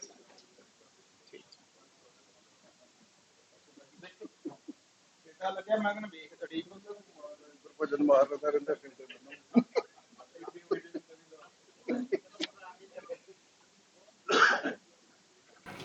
ਪਰਮ ਸਤਿਕਾਰਯੋਗ ਪ੍ਰਧਾਨਗੀ ਮੰਡਲ ਤੇ ਮੇਰੇ ਸਾਹਮਣੇ ਬੈਠੇ ਸਾਹਿਤਕਾਰ ਦੋਸਤ, ਤੁਹਾਡਾ ਸਾਰਿਆਂ ਦਾ ਵੀ ਬਹੁਤ ਬਹੁਤ ਧੰਨਵਾਦ ਤੇ ਸਮਰਾਲੇ ਦੀ ਧਰਤੀ ਦਾ ਵੀ ਬਹੁਤ ਬਹੁਤ ਧੰਨਵਾਦ। ਮੈਂ ਬੈਠਾ ਸੋਚ ਰਿਹਾ ਸੀ ਕਿ ਬਹੁਤ ਦੇਰ ਬਾਅਦ ਇਸ ਤਰ੍ਹਾਂ ਦਾ ਸੈਮੀਨਾਰ ਵੇਖਣ ਨੂੰ ਮਿਲਿਆ। ਇਹ ਇੰਨਾ ਵਧੀਆ ਸੈਮੀਨਾਰ ਹੋਣ ਦੇ ਕਾਰਨ ਕੀ ਨੇ ਕਿ ਇਹ ਮਨਮੋਹਨ ਹੋਰਾਂ ਕਰਕੇ, ਕਿ ਇਹ ਉਹਨਾਂ ਸਾਰੇ ਵਿਦਵਾਨਾਂ ਕਰਕੇ ਹੈ ਜਿਨ੍ਹਾਂ ਨੇ ਇੱਥੇ ਪੇਪਰ ਪੜ੍ਹੇ, ਜਾਂ ਕਿ ਇਹ ਸਮਰਾਲੇ ਦੀ ਇਸ ਜ਼ਰਖੇਜ਼ ਧਰਤੀ ਕਰਕੇ ਆ ਜਿੱਥੇ ਇਹ ਸੈਮੀਨਾਰ ਹੋ ਰਿਹਾ। ਔਰ ਮੈਂ ਸਮਝਦਾ ਕਿ ਸਮਰਾਲਾ ਆਪਣੇ ਆਪ 'ਚ ਬਹੁਤ ਜ਼ਰਖੇਜ਼ ਧਰਤੀ ਹੈ, ਜਿਹੜੀ ਮੰਟੋ ਦੀ ਵੀ ਉਨੀ ਆ, ਲਾਲ ਸਿੰਘ ਦਿਲ ਦੀ ਵੀ ਉਨੀ ਆ, ਅਤੇ ਤਰਲੋਚਨ ਮਾਛੀਵਾੜਾ ਅਤੇ ਹੁਣ ਸਮਰਾਲਾ ਅਤੇ ਰਾਜਵਿੰਦਰ ਹੋਰਾਂ ਦੀ ਵੀ ਉਨੀ ਆ। ਇਹਨੂੰ ਮੈਂ ਦੂਜੇ ਸ਼ਬਦਾਂ 'ਚ ਕਹਾਂ ਕਿ ਇਹ ਗਲਪ ਦੀ ਵੀ ਉਨੀ ਹੈ, ਕਵਿਤਾ ਦੀ ਵੀ ਉਨੀ ਹੋਈ ਹੈ, ਅਤੇ ਨਾਟਕ ਦੀ ਵੀ ਉਨੀ ਹੈ, ਅਤੇ ਸਰੋਦ ਸਦੀਪ ਦੀ ਵੀ ਉਨੀ ਹੈ ਜੇ ਅਸੀਂ ਕਵਿਤਾ ਦੇ ਵਿੱਚ ਉਹਨਾਂ ਨੂੰ ਵੀ ਲੈ। ਕਿਉਂਕਿ ਸਮਰਾਲਾ ਆਪਣੇ ਆਪ ਦੇ ਵਿੱਚ ਉਹ ਕੇਂਦਰੀ ਜਗ੍ਹਾ ਆ ਜਿਹਦੇ ਇੱਕ ਪਾਸੇ ਭੈਣੀ ਸਾਹਿਬ ਹੈ, ਇੱਕ ਪਾਸੇ ਮਾਛੀਵਾੜਾ ਹੈ ਸਾਡੇ ਗੌਰਵ ਦਾ ਪ੍ਰਤੀਕ, ਇੱਕ ਪਾਸੇ ਸੰਗੋਲ ਹੈ ਜਿਹੜਾ ਕਈ ਸਦੀਆਂ ਨੂੰ ਇੱਕ ਦੂਸਰੇ ਨਾਲ ਜੋੜਦਾ ਹੈ। ਔਰ ਇਸ ਸਾਰੇ ਕੇਂਦਰ ਦੇ ਵਿੱਚ ਇਹ ਇਸ ਤਰ੍ਹਾਂ ਦਾ ਸੈਮੀਨਾਰ ਹੋਣਾ ਆਪਣੇ ਆਪ ਦੇ ਵਿੱਚ ਇੱਕ ਮਹੱਤਵਪੂਰਨ ਗੱਲ ਹੈ। ਤੇ ਜਿਹੜੀ ਮਹੱਤਵਪੂਰਨ ਗੱਲ ਦੂਸਰੀ ਹੈ ਉਹ ਹੈ ਕਿ ਇਸ ਨਾਵਲ ਉੱਪਰ ਚਰਚਾ ਹੋਣੀ, ਜਿਸ ਨਾਵਲ ਨੂੰ ਆਪਾਂ ਸਾਰੇ ਅੱਜ ਦੇ ਸਾਰੇ ਬੁਲਾਰੇ ਵੀ ਤੇ ਨਾਵਲ ਨੂੰ ਪੜ੍ਹਨ ਵਾਲੇ ਵੀ ਇਹ ਸਮਝਦੇ ਨੇ ਕਿ ਜੇ ਮੈਂ ਯੋਗਰਾਜ ਹੋਰਾਂ ਦੇ ਸ਼ਬਦਾਂ ਵਿੱਚ ਕਹਾਂ ਕਿ ਇਹ ਪੰਜਾਬੀ ਨਾਵਲ ਨੂੰ ਗੰਭੀਰਤਾ ਨਾਲ ਲਿਖਣ ਦਾ ਆਰੰਭ ਹੈ। ਔਰ ਮੈਂ ਇਸ ਆਰੰਭ ਨੂੰ ਪੁਨਰ ਆਰੰਭ ਵੀ ਕਹਿੰਦਾ ਕਿ ਜੇ ਅਸੀਂ ਨਾਵਲ ਦੀ ਪਰੰਪਰਾ ਦੀ ਗੱਲ ਕਰੀਏ, ਖਾਸ ਤੌਰ 'ਤੇ ਪੰਜਾਬੀ ਨਾਵਲ ਦੀ ਪਰੰਪਰਾ ਦੀ, ਤੇ ਸਾਡੇ ਕੋਲ ਭਾਈ ਵੀਰ ਸਿੰਘ ਨੇ, ਸਾਡੇ ਕੋਲ ਮੋਹਨ ਸਿੰਘ ਵੈਦ ਨੇ, ਸਾਡੇ ਕੋਲ ਨਾਨਕ ਸਿੰਘ ਨੇ, ਸਾਡੇ ਕੋਲ ਜਸਵੰਤ ਕਮਲ ਹੈ, ਸਾਡੇ ਕੋਲ ਗੁਰਦਿਆਲ ਸਿੰਘ ਨੇ। ਲੇਕਿਨ ਗੁਰਦਿਆਲ ਸਿੰਘ ਤੋਂ ਬਾਅਦ ਇੱਕ ਤਰ੍ਹਾਂ ਨਾਲ ਪੰਜਾਬੀ ਨਾਵਲ ਨੂੰ ਗੰਭੀਰਤਾ ਨਾਲ ਲਿਖਣ ਦਾ ਯੁੱਗ ਇੱਕ ਵਾਰ ਸ਼ੁਰੂ ਹੋਇਆ ਸੀ, ਜਿਹਦੇ ਵਿੱਚ ਸੁਰਿੰਦਰ ਸਿੰਘ ਨਰੂਲਾ ਸੀ, ਜਿਹਦੇ 'ਚ ਸੰਤ ਸਿੰਘ ਸੇਖੋਂ ਸੀ, ਜਿਹਦੇ 'ਚ ਨਿਰੰਜਨ ਤਸਨੀਮ ਸੀ। ਔਰ ਉਸੇ ਨਾਵਲ ਨੂੰ ਇੱਕ ਹੋਰ ਪਰਤਾਂ ਅਨੁਸਾਰ ਸ਼ੁਰੂ ਕਰਨ ਦਾ, ਲਿਖਣਾ ਸ਼ੁਰੂ ਕਰਨ ਦਾ ਇੱਕ ਦੌਰ ਹੋਰ ਵੀ ਸੀ, ਜਿਹਦੇ 'ਚ ਜਗਜੀਤ ਬਰਾੜ ਸੀ ਜਿਹਨੇ ਧੁੱਪ ਦਰਿਆ ਦੀ ਦੋਸਤੀ ਲਿਖੀ, ਔਰ ਕਰਮਜੀਤ ਕੁੱਸਾ ਸੀ, ਭਾਵੇਂ ਉਸ ਤਰ੍ਹਾਂ ਦਾ ਨਹੀਂ ਪਰ ਅਲੱਗ ਤਰ੍ਹਾਂ ਸੀ। ਲੇਕਿਨ ਉਸ ਤੋਂ ਬਾਅਦ ਲੰਬਾ ਸਮਾਂ ਇੱਕ ਕਾਲ ਪਿਆ ਰਿਹਾ ਪੰਜਾਬੀ ਨਾਵਲ ਲਿਖਣ ਦੇ ਵਿੱਚ। ਉਹਦਾ ਕਾਰਨ ਕੁਝ ਵੀ ਹੋ ਸਕਦਾ, ਇਹ ਗਲਪ ਦੇ ਆਲੋਚਕ ਸਮਝ ਸਕਦੇ ਆ, ਕਿਉਂਕਿ ਮੇਰਾ ਫੀਲਡ ਮੁੱਖ ਤੌਰ 'ਤੇ ਗਲਪ ਨਹੀਂ ਹੈਗਾ, ਮੇਰਾ ਸਿਰਫ ਕਵਿਤਾ ਆ। ਲੇਕਿਨ ਮਨਮੋਹਨ ਹੋਰਾਂ ਦੇ ਇਹ 2 ਨਾਵਲ ਆਉਣ ਦੇ ਨਾਲ ਆਪਾਂ ਇਹ ਸਾਰੇ ਸਮਝਦੇ ਹਾਂ ਕਿ ਇਹ ਇੱਕ ਵਾਰ ਫੇਰ ਉਹ ਸ਼ੁਰੂਆਤ ਹੋਈ ਹੈ ਜਿਹਨੇ ਪੰਜਾਬੀ ਨਾਵਲ ਨੂੰ, ਪੰਜਾਬੀ ਗਲਪ ਲੇਖਣ ਨੂੰ ਇੱਕ ਨਵਾਂ ਵਿਸਥਾਰ ਦੇਣ ਦਾ ਯਤਨ ਕੀਤਾ ਹੈ। ਮੈਂ ਸਮਝਦਾ ਕਿ ਯੂਨੀਵਰਸਿਟੀਆਂ, ਭਾਵੇਂ ਕਿ ਜਿੰਨੇ ਬੁਲਾਰੇ ਅੱਜ ਸੀਗੇ, ਇਹਨਾਂ 'ਚੋਂ ਯੋਗਰਾਜ ਤੇ ਤਜਿੰਦਰ ਨੂੰ ਛੱਡ ਕੇ ਬਾਕੀ ਸਿੱਧੇ ਤੌਰ ਤੇ ਯੂਨੀਵਰਸਿਟੀਆਂ ਦੀ ਲੇਖਣੀ ਨਾਲ ਸੰਬੰਧਿਤ ਨਹੀਂ ਸੀਗੇ। ਇਹ ਚੰਗੀ ਗੱਲ ਵੀ ਹੈ ਤੇ ਲੇਕਿਨ ਇਹਦੇ ਵਿੱਚੋਂ ਇੱਕ ਨਾ ਚੰਗੀ ਗੱਲ ਇਹ ਸਾਹਮਣੇ ਆਉਂਦੀ ਹੈ ਕਿ ਯੂਨੀਵਰਸਿਟੀਆਂ ਦਾ ਧਿਆਨ ਜਿਹੜਾ ਉਹ ਡਾਕਟਰ ਜੋਗਿੰਦਰ ਰਾਹੀ ਤੋਂ ਬਾਅਦ ਪੰਜਾਬੀ ਨਾਵਲ ਦੇ ਖੇਤਰ ਵਿੱਚ ਗੰਭੀਰਤਾ ਨਾਲ ਸਮੀਖਿਆ ਕਰਨ ਦਾ ਰੁਝਾਨ ਜਿਹੜਾ ਉਹ ਖਤਮ ਹੋਇਆ। ਕੁਛ ਕੁ ਯਤਨ ਜਿਹੜੇ ਉਹ ਡਾਕਟਰ ਸੁਜੀਤ ਨੇ ਪਟਿਆਲੇ ਕੀਤੇ ਨੇ ਨਾਵਲ ਨੂੰ ਸਮਝਣ ਦੇ, ਲੇਕਿਨ ਬਾਕੀ ਯੂਨੀਵਰਸਿਟੀਆਂ ਵਿੱਚ ਗਲਪ ਲੇਖਣ ਤੇ ਉਸ ਤਰ੍ਹਾਂ ਸਟੱਡੀ ਨਹੀਂ ਹੋ ਸਕੀ ਜਿਸ ਤਰ੍ਹਾਂ ਦੀ ਜ਼ਰੂਰਤ ਹੈ ਔਰ ਹੋਣੀ ਚਾਹੀਦੀ ਹੈ। ਔਰ ਦੂਸਰੀ ਗੱਲ ਕਿ ਇਸ ਨਾਵਲ ਦੀ ਗੱਲ ਕਰਦਿਆਂ ਬਲਵਿੰਦਰ ਗਰੇਵਾਲ ਹੋਰਾਂ ਨੇ ਇੱਕ ਨੁਕਤਾ ਬਹੁਤ ਜ਼ਬਰਦਸਤ ਸਾਹਮਣੇ ਲਿਆਂਦਾ ਸੀ ਕਿ ਅੱਜ ਦੇ ਦੌਰ ਵਿੱਚ ਇਸ ਤਰ੍ਹਾਂ ਦਾ ਨਾਵਲ, ਜਾਂ ਮਤਲਬ ਇਹ ਕਿ ਜਿਹਨੂੰ ਆਪਾਂ ਕਹਿੰਦੇ ਕਿ ਲੋਕ ਧਾਰਾ, ਸੱਭਿਆਚਾਰ ਜਾਂ ਦੰਤ ਕਥਾਵਾਂ, ਜਾਂ ਸਾਡਾ ਜਿਹੜਾ ਪਿਛੋਕੜ ਹੈਗਾ ਜਿਸ ਤਰ੍ਹਾਂ ਵੀ ਭਰਤਰੀ ਹਰੀ ਬਾਰੇ, ਕਿ ਉਹਨੂੰ ਆਧਾਰ ਬਣਾ ਕੇ ਅੱਜ ਦੇ ਸਮੇਂ ਵਿੱਚ ਨਾਵਲ ਲਿਖਣ ਦੀ ਜ਼ਰੂਰਤ ਕੀ ਹੈ। ਔਰ ਇਹਦਾ ਬਹੁਤ ਸੋਹਣਾ ਜਵਾਬ ਅਮਰਜੀਤ ਗਰੇਵਾਲ ਹੋਰਾਂ ਨੇ ਆਪਣੇ ਭਾਸ਼ਣ ਦੇ ਵਿੱਚ ਦਿੱਤਾ ਕਿ ਅੱਜ ਦਾ ਦੌਰ ਜਿਹੜਾ, ਜੇ ਅਸੀਂ ਪਿਛਲੀ ਸਟੱਡੀ ਕਰੀਏ, ਆਪਾਂ ਸਾਰਿਆਂ ਨੇ ਇਹਨਾਂ ਦੀ ਗੱਲ ਸੁਣੀ ਹੈ ਕਿ ਉਹ ਜਿਹੜਾ ਦੌਰ ਸੀਗਾ 5ਵੀਂ ਏਡੀ ਤੋਂ 5ਵੀਂ BC ਤੋਂ 5ਵੀਂ ਏਡੀ ਤੱਕ ਦਾ, ਉਹ ਦੇਹੀ ਦੀ ਰਾਜਨੀਤੀ ਤੋਂ, ਦੇਹ ਦੀ ਰਾਜਨੀਤੀ ਤੋਂ ਮਨ ਦੀ ਰਾਜਨੀਤੀ ਵਿੱਚ ਕਨਵਰਸ਼ਨ ਦਾ ਦੌਰ ਸੀ, ਉਹਨੂੰ ਸਮਝਣ ਦਾ ਯਤਨ ਸੀ। ਤੇ ਅੱਜ ਆ ਕੇ ਉਹ ਚੀਜ਼ ਜਿਹੜੀ ਉਹਨਾਂ ਸਦੀਆਂ ਦੇ ਵਿੱਚ ਸਮਝੀ, ਦੇਖੀ ਜਾਂ ਬਿਆਨੀ ਗਈ ਸੀਗੀ, ਅੱਜ ਦੇ ਦੌਰ ਦੇ ਵਿੱਚ ਆ ਕੇ ਉਹਨੂੰ ਹੀ ਅਸੀਂ ਅੱਗੇ ਤੋਰਨ ਦਾ ਯਤਨ ਕਰਦੇ ਹਾਂ, ਜਿਹਨੂੰ ਉਹਨਾਂ ਨੇ ਕਿਹਾ ਸੀ ਕਿ ਇਹਦਾ ਬਦਲ ਜਿਹੜਾ ਉਹ ਮਨ ਦੀ ਸਿਆਸਤ ਦਾ ਬਦਲ ਜਿਹੜਾ ਉਹ ਪ੍ਰੇਮ ਦੀ ਸਿਆਸਤ ਦੇ ਨਾਲ ਜਿਹੜਾ ਉਹ ਅੱਗੇ ਵਧੇਗਾ। ਔਰ ਮਨ ਔਰ ਪ੍ਰੇਮ ਅਸਲ ਦੇ ਵਿੱਚ ਜਿਹੜਾ ਉਹ ਦੇਹ, ਮਨ ਤੇ ਪ੍ਰੇਮ ਅਸਲ ਦੇ ਵਿੱਚ ਇੱਕ ਦੂਸਰੇ ਨਾਲ ਬਹੁਤ ਗਹਿਰੀ ਤਰ੍ਹਾਂ ਜੁੜੇ ਹੋਏ ਹੁੰਦੇ ਆ। ਲੇਕਿਨ ਇਸ ਗਹਿਰਾਈ ਨੂੰ ਆਉਣ ਵਾਲਾ ਸਮਾਂ ਕਿਵੇਂ ਦੇਖੇਗਾ, ਉਦੋਂ ਜਦੋਂ ਇਹਦੀ ਸਟੱਡੀ ਸ਼ੁਰੂ ਹੋਏਗੀ, ਯੂਨੀਵਰਸਿਟੀਆਂ ਕਰਨਗੀਆਂ ਇਸ ਨਾਵਲ ਦੀ, ਤੇ ਸ਼ਾਇਦ ਬਹੁਤ ਮਹੱਤਵਪੂਰਨ ਸਿੱਟੇ ਸਾਹਮਣੇ ਆਉਣਗੇ ਔਰ ਗਲਪ ਲੇਖਣ ਨੂੰ ਹੋਰ ਜ਼ਿਆਦਾ ਵਿਸਤਾਰ ਮਿਲਣਗੇ।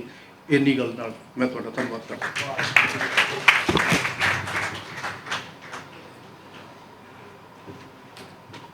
ਸੰਖੇਪ ਦੇ ਵਿੱਚ ਬਹੁਤ ਹੀ ਅਰਥਪੂਰਨ ਗੱਲਾਂ ਕੀਤੀਆਂ ਡਾਕਟਰ ਜੌਹਲ ਹੋਣਾ ਨੇ।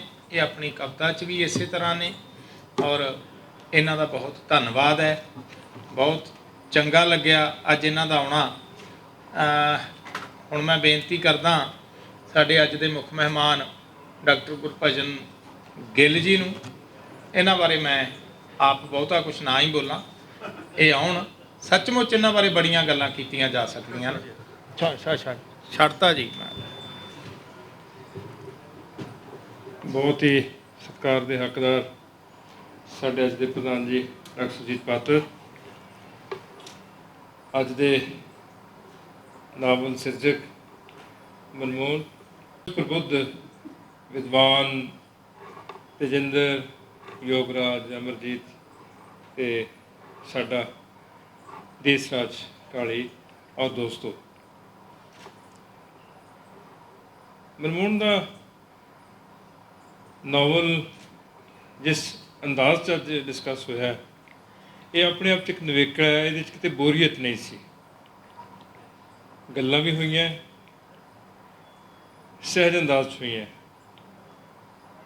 ਔਰ ਕਿਤੇ ਵੀ ਕਿਸੇ ਵਿਦਵਾਨ ਦੀ ਗੰਭੀਰਤਾ ਨੂੰ ਆਂਚ ਨਹੀਂ ਆਉਣ ਦਿੱਤੀ ਸੁਖਜੀਤ ਹੋਰਾਂ ਨੇ।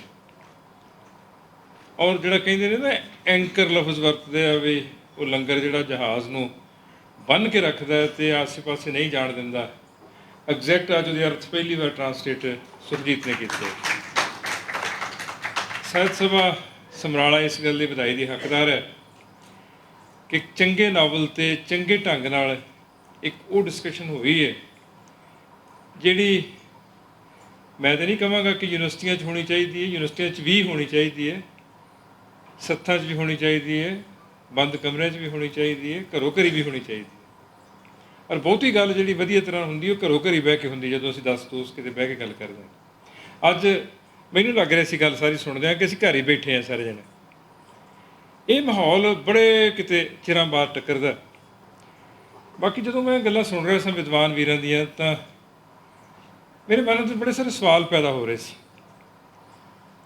ਕਿ ਜਿਵੇਂ ਅਸੀਂ ਜੁਜ਼ਾਂ 'ਚ ਡਿਜਿਟਸ 'ਚ ਅੱਜ ਅੰਕੜਿਆਂ ਨੂੰ ਤੋੜ ਕੇ ਜੋੜਦੇ ਹਾਂ,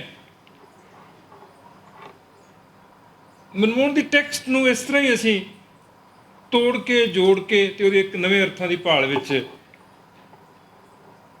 ਲੱਗੇ ਸਾਂ। ਪਰ ਜਦੋਂ ਮਨਮੋਹਨ ਨੇ ਗੱਲ ਹੀ ਮੁਕਾ ਦਿੱਤੀ ਕਿ ਸਾਰੇ ਹੀ ਅੰਤਰ ਸੰਬੰਧਿਤ ਨੇ, ਇੱਕ ਦੂਸਰੇ ਜੁੜੇ ਹੋਏ ਨੇ, ਮੋਹ ਵੀ ਹੈ, ਵੈਰਾਗ ਵੀ ਹੈ, ਬਾਕੀ ਰਿਸ਼ਤਾ ਪ੍ਰਬੰਧ ਜਿਹੜਾ ਹੈਗਾ ਉਵੇਂ ਹੀ ਜਿਵੇਂ ਬਾਡੀ 'ਚ ਤੁਸੀਂ ਇਹ ਨਹੀਂ ਨਿਖੇੜ ਸਕਦੇ ਕਿ ਹੱਡੀ ਕਿੱਥੇ ਕਿ ਜਾਏ ਅਤੇ ਮਾਸ ਦੇ ਤੰਤੂ ਪ੍ਰਬੰਧ ਕਿੱਥੇ ਹੈ ਅਤੇ ਮਨ ਕਿੱਥੇ ਹੈ ਅਤੇ ਮੱਥੇ ਦਾ ਜਿਹੜਾ ਟੋਟਲ ਵਿਚਾਰ ਪ੍ਰਬੰਧ ਹੈ ਉਹ ਕਿੱਥੇ ਹੈ। ਕੁੱਲ ਮਿਲਾ ਕੇ ਬੰਦਾ ਤੁਰਦਾ ਕਿਵੇਂ ਹੈ, ਕਿੱਧਰ ਨੂੰ ਜਾਂਦਾ, ਇੰਪੋਰਟੈਂਟ ਚੀਜ਼ ਉਹ ਆ। ਇਹ ਨਾਵਲ ਸਾਨੂੰ ਉਸ ਪਾਸੇ ਤੋਰਦਾ ਹੈ ਜਿਸ ਪਾਸੇ ਵੱਲ ਅਮਰਜੀਤ ਨੇ ਗੱਲ ਆਖੀ ਹੈ ਕਿ ਸਾਰੇ ਵਿਰਾਸਤੀ ਪ੍ਰਬੰਧ ਨੂੰ ਨਾਲ ਲੈ ਲੈ ਕੇ, ਚਾਹੇ ਉਹ ਦੰਤ ਕਥਾਵਾਂ ਨੇ, ਮਿਥਕ ਨੇ, ਭਰਤਰੀ ਹਰੀ ਜਾਂ ਬਾਕੀ ਕਿਰਦਾਰ ਨੇ, ਉਹਨਾਂ ਰਾਹੀਂ ਅਸੀਂ ਮੁਹੱਬਤ ਦੇ ਉਸ ਕਿਲੇ 'ਤੇ ਜਾ ਕੇ ਚੜ੍ਹਾਈ ਕਰਨੀ ਜਿਹੜਾ ਅੱਜ ਦੀ ਧਰਤੀ 'ਤੇ ਸਭ ਤੋਂ ਵੱਡੀ ਲੋੜ ਹੈ। ਤੋੜਨ ਵਾਲੇ ਕੋਈ ਕਸਰ ਨਹੀਂ ਛੱਡੀ।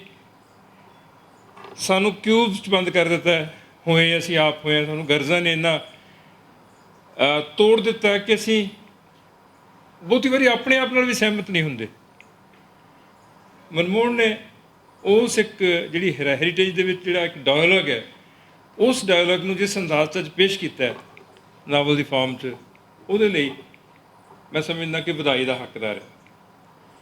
ਕੁਛ ਗੱਲਾਂ ਸਵਾਲ ਜੇ ਲਖਵਿੰਦਰ ਨਾ ਬੋਲਦਾ ਤਾਂ ਮੈਨੂੰ ਵੀ ਇਹ ਗੱਲ ਆਖਣ ਦਾ ਹੱਕ ਨਹੀਂ ਸੀ ਲੱਭਣਾ। ਮਿੱਤਰਾ, ਇਹ ਗੁਨਾਹ ਸਭਾਵਾਂ ਨੇ ਵੀ ਕੀਤੇ ਨੇ, ਅਕੈਡਮੀਆਂ ਨੇ ਵੀ ਕੀਤੇ ਨੇ, ਯੂਨੀਵਰਸਿਟੀਆਂ ਨੇ ਵੀ ਕੀਤੇ ਨੇ। ਅਸੀਂ ਮੂੰਹ ਵੇਖ ਕੇ ਚਪੇੜ ਮਾਰਦੇ ਹਾਂ। ਪਰ ਮੈਨੂੰ ਲੱਗਦਾ ਕਿ ਬਹੁਤ ਸਾਰਾ ਨੁਕਸਾਨ ਅਸੀਂ ਆਪਣੀ ਜ਼ੁਬਾਨ ਦਾ ਆਪ ਉਦੋਂ ਕੀਤਾ ਜਦੋਂ ਅਸੀਂ ਮੂੰਹ ਵੇਖ ਕੇ ਚਪੇੜ ਮਾਰਨ ਦੀ ਪ੍ਰਵਿਰਤੀ ਦੇ ਗੁਲਾਮ ਹੋ ਗਏ। ਜੇ ਮੈਂ ਅੱਜ ਤੁਹਾਡੇ ਤੋਂ ਪੁੱਛਾਂ ਕਿ ਤੁਸੀਂ ਕਿਸੇ ਬਲਬੀਰ ਸਿੰਘ ਸੰਧੂ ਉਹਨਾਂ ਦੇ ਨਾਵਲਕਾਰ ਨੂੰ ਜਾਣਦੇ ਹੋ, ਤੇ ਤੁਸੀਂ ਬਹੁਤ ਸਾਰੇ ਦੋਸਤ ਕਹੋਗੇ ਤੇਰੀ ਮੱਤ ਮਾਰੀ, ਕੌਣ ਸੀ ਉਹ? ਮੈਂ ਕਹਾਂਗਾ ਧੂੜ ਉੱਡਦੀ ਰਹੀ ਨਾਵਲ ਜਿਸ ਨੇ ਲਿਖਿਆ ਸੀ, ਵਾਟਾਕਾਰੀ ਨਾਵਲ, ਪਹਿਲੇ ਨਾਵਲਾਂ 'ਚੋਂ ਜਦੋਂ ਅੱਧੀ ਰਾਤ ਪਹਿਰ ਦਾ ਤੜਕਾ ਛਪਿਆ ਸੀ। ਕਹਿੰਦਾ ਉਹ ਕਿਹਦਾ? ਮੈਂ ਕਹਾਂਗਾ ਬੂਟਾ ਸਿੰਘ ਸ਼ਾਦ ਦਾ। ਤੁਸੀਂ ਕਹੋਗੇ ਅੱਛਾ ਕੁੱਤਿਆਂ ਵਾਲੇ ਸਰਦਾਰ ਵਾਲੇ ਦਾ। ਫਿਰ ਮੈਂ ਸੁਖਬੀਰ ਦੀ ਗੱਲ ਕਰਾਂਗਾ, ਤੁਸੀਂ ਕਹੋਗੇ ਕਿ ਸੜਕਾਂ ਦੇ ਕਮਰੇ ਦਾ ਜ਼ਿਕਰ ਤਾਂ ਬੜਾ ਸੁਣਿਆ, ਪੜ੍ਹਿਆ ਨਹੀਂ। ਜਦੋਂ ਕੇਸਰ ਸਿੰਘ ਦੀ ਗੱਲ ਕਰਾਂਗੇ, ਤੁਸੀਂ ਕਹਿੰਦੇ ਜੰਗੀ ਕੈਦੀ ਦਾ ਜ਼ਿਕਰ ਤਾਂ ਸੁਣਿਆ, ਪੜ੍ਹਿਆ ਨਹੀਂ। ਅਤੇ ਮੋਹਨ ਕਾਲੋਂ ਦੇ ਬਹਿ ਕੇ ਪਾਣੀ ਦੀ ਗੱਲ ਕਰਾਂਗਾ ਤਾਂ ਆਖਾਂਗਾ ਇਹ ਕਿ ਪਹਿਲੀ ਵਿਸ਼ਵ ਜੰਗ 'ਤੇ ਇੱਕੋ ਇੱਕ ਨਾਵਲ ਹੈ। ਅਤੇ ਤੁਹਾਡੇ ਸੁੱਚੇ ਮੂੰਹ ਹੋਣਗੇ, ਆਖੋਗੇ ਬਈ ਅਸੀਂ ਪੜ੍ਹਿਆ ਨਹੀਂ, ਹੁਣ ਪੜ੍ਹਨ ਦੀ ਕੋਸ਼ਿਸ਼ ਕਰਾਂਗੇ। ਇਹ ਜਿਹੜੇ ਗੈਪਸ ਨੇ ਨਾ, ਇਹ ਸਾਰੇ ਇਹ ਸਾਡੀ ਗਫਲਤ ਕਰਕੇ ਨਹੀਂ, ਇਹ ਸਾਡੀ ਸ਼ੈਤਾਨੀਅਤ ਕਰਕੇ ਨੇ। ਔਰ ਉਹ ਸ਼ੈਤਾਨੀਅਤ ਤੋਂ ਮੁਕਤੀ ਵਾਸਤੇ ਅੱਜ ਦਾ ਦਿਨ ਮੈਨੂੰ ਲੱਗਦਾ ਕਿ ਸਾਨੂੰ ਸਾਰਿਆਂ ਨੂੰ ਪ੍ਰਣ ਕਰਨਾ ਬਣਦਾ ਆਪਣੇ ਆਪ ਦੇ ਨਾਲ ਕਿ ਅਸੀਂ ਆਉਣ ਵਾਲੇ ਵਰ੍ਹਿਆਂ 'ਚ ਅਕੈਡਮੀਆਂ ਵਾਲੇ ਆ, ਯੂਨੀਵਰਸਿਟੀਆਂ ਵਾਲੇ ਆ, ਜਿੱਥੋਂ ਜਿਹਦੇ ਵਾਲੇ ਵੀ ਆ, ਅਸੀਂ ਇਹ ਗੁਨਾਹ ਨਹੀਂ ਕਰਨਾ, ਇਹ ਗੁਨਾਹ ਨਹੀਂ ਕਰਨਾ। ਇਹ ਪ੍ਰਾਪਤੀ ਅੱਜ ਦੇ ਸਮਾਗਮ ਦੀ ਹੋਣੀ ਬਣਦੀ ਹੈ। ਦੋਸਤੋ, ਸੱਚ ਜਾਣਿਓ, ਅੱਜ ਮੈਨੂੰ ਇੰਝ ਲੱਗਿਆ ਮੈਂ ਜ਼ਿਆਰਤ ਕਰਨ ਆਇਆ। ਮੈਨੂੰ ਇੰਝ ਲੱਗਦਾ ਸੀ ਕਿ ਮੈਂ ਅੱਜ ਉਸ ਇਤਰ ਦੇ ਸਰੋਵਰ 'ਚ ਤਰ ਰਿਹਾ, ਜਦੋਂ ਮਿੱਤਰਾਂ ਨੂੰ ਦੇਖ ਰਿਹਾ ਸਾਂ, ਗੱਲਾਂ ਸੁਣ ਰਿਹਾ ਸਾਂ। ਔਰ ਤੁਸੀਂ ਇਹ ਨਾ ਪਾਤਰ ਸਾਹਿਬ ਮਖੌਲ ਨਾ ਸਮਝੋ, ਮੈਨੂੰ ਅਮਰਜੀਤ ਸਾਰਾ ਹੀ ਅੱਜ ਸਮਝ ਆਇਆ। ਇਹ ਵੀ ਕੋਈ ਨਿੱਕੀ ਗੱਲ ਤਾਂ ਨਹੀਂ ਨਾ ਵੀ ਅਸੀਂ 71-72 ਦੇ ਬੇਲੀ ਆ ਅਤੇ ਅੱਜ ਜੋ ਜਿਹਨੇ ਬੋਲਿਆ ਸਮਝ ਵੀ ਆਇਆ, ਚੰਗਾ ਵੀ ਲੱਗਿਆ।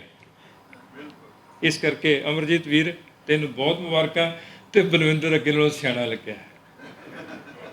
ਸੱਚੀ ਇਹ ਮੈਂ ਤਾਂ ਕਹਿੰਦਾ ਨਾ, ਇਹ ਨਲਕਾ 3 ਫੁੱਟ ਉੱਤੇ ਦਿਸਦਾ, 60 ਫੁੱਟ ਥੱਲੇ ਹੈ। ਅੱਜ ਇਹਦੇ ਗਿਆਨ ਵਾਲਾ ਜਿਹੜਾ ਪਾਣੀ ਕੱਢ ਸਾਨੂੰ ਪਿਆ ਨਾ, ਉਹ ਕਮਾਲ ਕਰ ਦਿੱਤੀ। ਤੇ ਤੂੰ ਮਿੱਤਰਾ ਕੁੜਤਨ ਥੋੜੀ ਜਿਹੀ ਥੁੱਕ ਦੇ, ਜੇ ਤੂੰ ਬਹੁਤਾ ਚਿਰ ਜਿਉਣਾ ਤਾਂ, ਨਹੀਂ ਤਾਂ ਤੂੰ ਕੌੜੀਆਂ ਗੱਲਾਂ ਕਰ ਕਰਕੇ ਇੰਨਾ ਕੁ ਬਦਨਾਮ ਹੋ ਜਾਏਗਾ, ਲੋਕਾਂ ਤੇਰੇ ਤੋਂ ਬਚਣ ਲੱਗ ਜਾਣਾ। ਸਾਡਾ ਗੁਰਦਿਆਲ ਵੀ ਉਨਾ ਪਿਆਰਾ ਜਿੰਨਾ ਨਾਨਕ ਸਿੰਘ ਆ, ਉਨਾ ਹੀ ਕਮਲ ਪਿਆਰਾ ਜਿੰਨਾ ਮਨਮੋਹਨ ਹੈ, ਉਨੇ ਹੀ ਪਿਆਰੇ ਬਾਕੀ ਨੇ। ਜਿਹੜਾ ਸਿਰਜਕ ਹੈ ਯਾਰ, ਉਹ ਮੁਹੱਬਤ ਦਾ ਅਧਿਕਾਰੀ ਹੈ। ਸੋ ਅਸੀਂ ਇੱਥੇ ਹੀ ਗੱਲ ਮੁਕਾਉਂਦੇ ਹੋਏ, ਪਰ ਹੁਣ ਅਖੀਰ 'ਚ ਬਈ ਤੇਜਿੰਦਰ, ਤੈਨੂੰ ਸਲਾਮ। ਮੈਂ ਤੈਨੂੰ ਪਹਿਲੀ ਵਾਰ ਸੁਣਿਆ, ਪਹਿਲੀ ਵਾਰ ਮਿਲਿਆ, ਮੇਰੇ ਨਾਲ ਸਾਂਝ ਬਣਾਈ ਰੱਖੀ। ਉਹ ਕਾਹਦਾ ਮਿਲੇ ਜਦੋਂ ਪਤਾ ਹੀ ਨਹੀਂ ਮੈਨੂੰ। ਐਂ ਤਾਂ ਕਈ ਗੋਡੀਆਂ ਹੱਥ ਲਾ ਜਾਂਦੇ ਨੇ, ਕਈ ਸਤਿ ਸ਼੍ਰੀ ਅਕਾਲ ਬੁਲਾ ਜਾਂਦੇ ਨੇ, ਕਈ ਜੱਫੀਆਂ ਪਾ ਜਾਂਦੇ ਨੇ, ਪਤਾ ਹੀ ਨਹੀਂ ਲੱਗਦਾ। ਇਸ ਕਰਕੇ ਮਿੱਤਰਾ, ਅੱਜ ਤੋਂ ਬਾਅਦ ਜੇ ਮੈਂ ਭੁਲਾਵਾਂ ਤਾਂ ਮੈਂ ਤੇਰਾ ਚੋਰ ਹਾਂ। ਮਿਹਰਬਾਨੀ।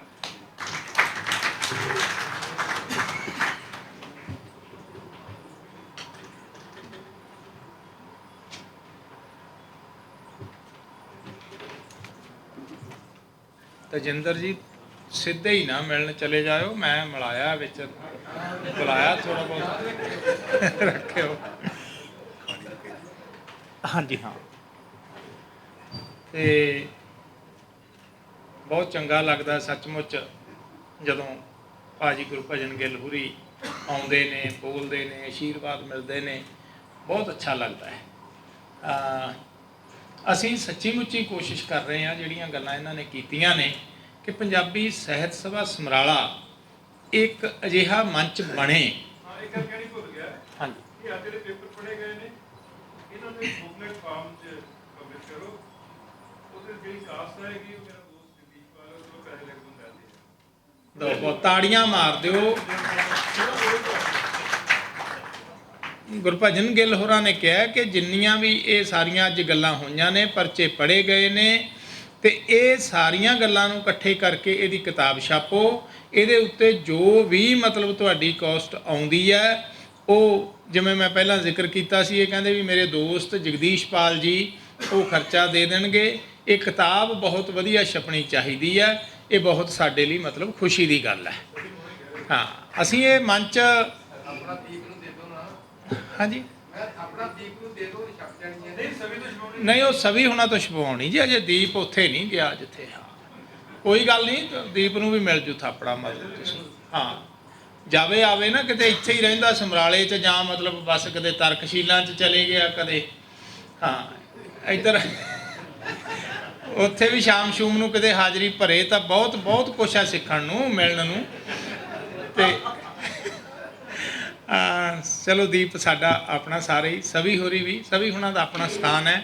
ਮੈਂ ਕਹਿ ਰਿਹਾ ਸੀ ਕਿ ਅਸੀਂ ਸੱਚਮੁੱਚ ਇੱਕ ਨਾ ਮੰਚ ਜਿਹੜਾ ਹੈ, ਉਹ ਇਹ ਸਮਰਾਲੇ 'ਚ ਉਸਾਰਿਆ ਵੀ ਹੋਇਆ, ਉਸਾਰਨਾ ਵੀ ਚਾਹੁੰਦੇ ਹਾਂ। ਤੇ ਹੁਣ ਸਾਡੇ ਪ੍ਰਧਾਨ ਜੀ, ਕਿਉਂਕਿ ਸਾਡੀ ਸਾਰੀ ਟੀਮ ਹੈ ਜਿਹੜੀ, ਉਹ ਬਹੁਤ ਤੁਹਾਡੇ ਸਾਰਿਆਂ ਦੀਆਂ ਇਹੋ ਜਿਹੀਆਂ ਦੁਆਵਾਂ ਨੇ ਕਿ ਬੜੇ ਰਲ ਕੇ ਔਰ ਮਿਲ ਕੇ ਚੱਲਦੇ ਨੇ। ਇਸ ਕਰਕੇ ਕੰਮ ਦਾ ਪਤਾ ਨਹੀਂ ਲੱਗਦਾ ਕਿ ਕੀ ਹੈ, ਕਿਵੇਂ ਹੈ, ਕਿਸ ਤਰ੍ਹਾਂ ਹੋ ਰਿਹਾ ਹੈ। ਸਾਰੇ ਆਪੋ ਆਪਣਾ ਡਿਊਟੀ ਸਮਝ ਕੇ ਕਰਦੇ ਨੇ। ਤੇ ਅਸੀਂ ਇਹਨੂੰ ਇੱਕ ਵੱਡਾ, ਹੁਣ ਸਾਡਾ ਟੀਚਾ ਜਿਹੜਾ ਹੈ ਕਿ ਸਾਡੇ ਕੋਲੇ ਮਤਲਬ ਜਗ੍ਹਾ ਹੈ ਨਹੀਂ। ਕਦੇ ਸਮਾਗਮ ਤੇ ਅਸੀਂ ਇੱਥੇ ਹੀ ਕਰਾਂਗੇ, ਪਰ ਜਿਹੜੀ ਮੀਟਿੰਗ ਵੀ ਆ ਉਹ ਕਦੇ ਸਕੂਲ 'ਚ ਕਰਨੀ ਪੈਂਦੀ, ਕਦੇ ਕਿਤੇ ਕਰਨੀ ਪੈਂਦੀ। ਅਸੀਂ ਲੱਗੇ ਹੋਏ ਹਾਂ ਪ੍ਰਧਾਨ ਨਰਿੰਦਰ ਸ਼ਰਮਾ ਜੀ ਦੀ ਅਗਵਾਈ ਦੇ ਵਿੱਚ ਕਿ ਆਪਣੀ ਜਗ੍ਹਾ ਲੈ ਕੇ ਸਮਰਾਲੇ ਦੇ ਵਿੱਚ, ਤੇ ਅਸੀਂ ਇਹਨੂੰ ਉਹਦੀ ਉਸਾਰੀ ਕਰੀਏ, ਇੱਕ ਵਧੀਆ ਸਥਾਨ ਬਣਾ ਲਈਏ, ਜਿਸ ਕਰਕੇ ਜਿੱਥੇ ਇਹੋ ਜਿਹੀਆਂ ਗੱਲਾਂ ਹੁੰਦੀਆਂ ਰਹਿਣ, ਇਹ ਸਾਰੀਆਂ ਜਿਹੜੀਆਂ ਨੇ। ਔਰ ਮੈਨੂੰ ਪਤਾ ਹੈ ਕਿ ਜਿੱਥੇ ਆ ਜਾਣ ਏਡੇ ਵੱਡੇ ਵੱਡੇ ਬੰਦੇ, ਜਦੋਂ ਉਹਨਾਂ ਦੇ ਚਰਨ ਹੀ ਪੈ ਜਾਣ, ਮਤਲਬ ਪੰਜਾਬ ਕਲਾ ਪ੍ਰੀਸ਼ਦ ਸਾਰੀ ਇੱਥੇ ਚਰਨ ਪਾ ਦੇਵੇ, ਪੰਜਾਬੀ ਸਾਹਿਤ ਅਕਾਡਮੀ ਚਰਨ ਪਾ ਦੇਵੇ, ਤੁਸੀਂ ਸਾਰੇ ਆ ਜਾਵੋ, ਤੇ ਸਾਨੂੰ ਵੈਸੇ ਹੀ ਹੌਸਲਾ ਮਤਲਬ ਹੋ ਜਾਣਾ। ਅਸੀਂ ਇਹ ਜਿਹੜਾ ਕੰਮ ਹੈ ਆਉਣ ਵਾਲੇ ਸਮੇਂ ਦੇ ਵਿੱਚ ਛੇਤੀ ਕਰ ਲਵਾਂਗੇ। ਇਹ ਅਸੀਸ ਦੇ ਕੇ ਜਾਇਓ, ਆਸ਼ੀਰਵਾਦ ਦੇ ਕੇ ਜਾਓ। ਹੁਣ ਮੈਂ ਬਹੁਤ ਅਦਬ ਨਾਲ ਸੁਰਜੀਤ ਪਾਤਰ ਜੀ ਨੂੰ ਬੇਨਤੀ ਕਰਦਾ ਕਿ ਉਹ ਆਉਣ ਔਰ ਉਹ ਆਪਣੇ ਵਿਚਾਰ ਰੱਖਣ। ਡਾਕਟਰ ਸੁਰਜੀਤ ਪਾਤਰ ਜੀ।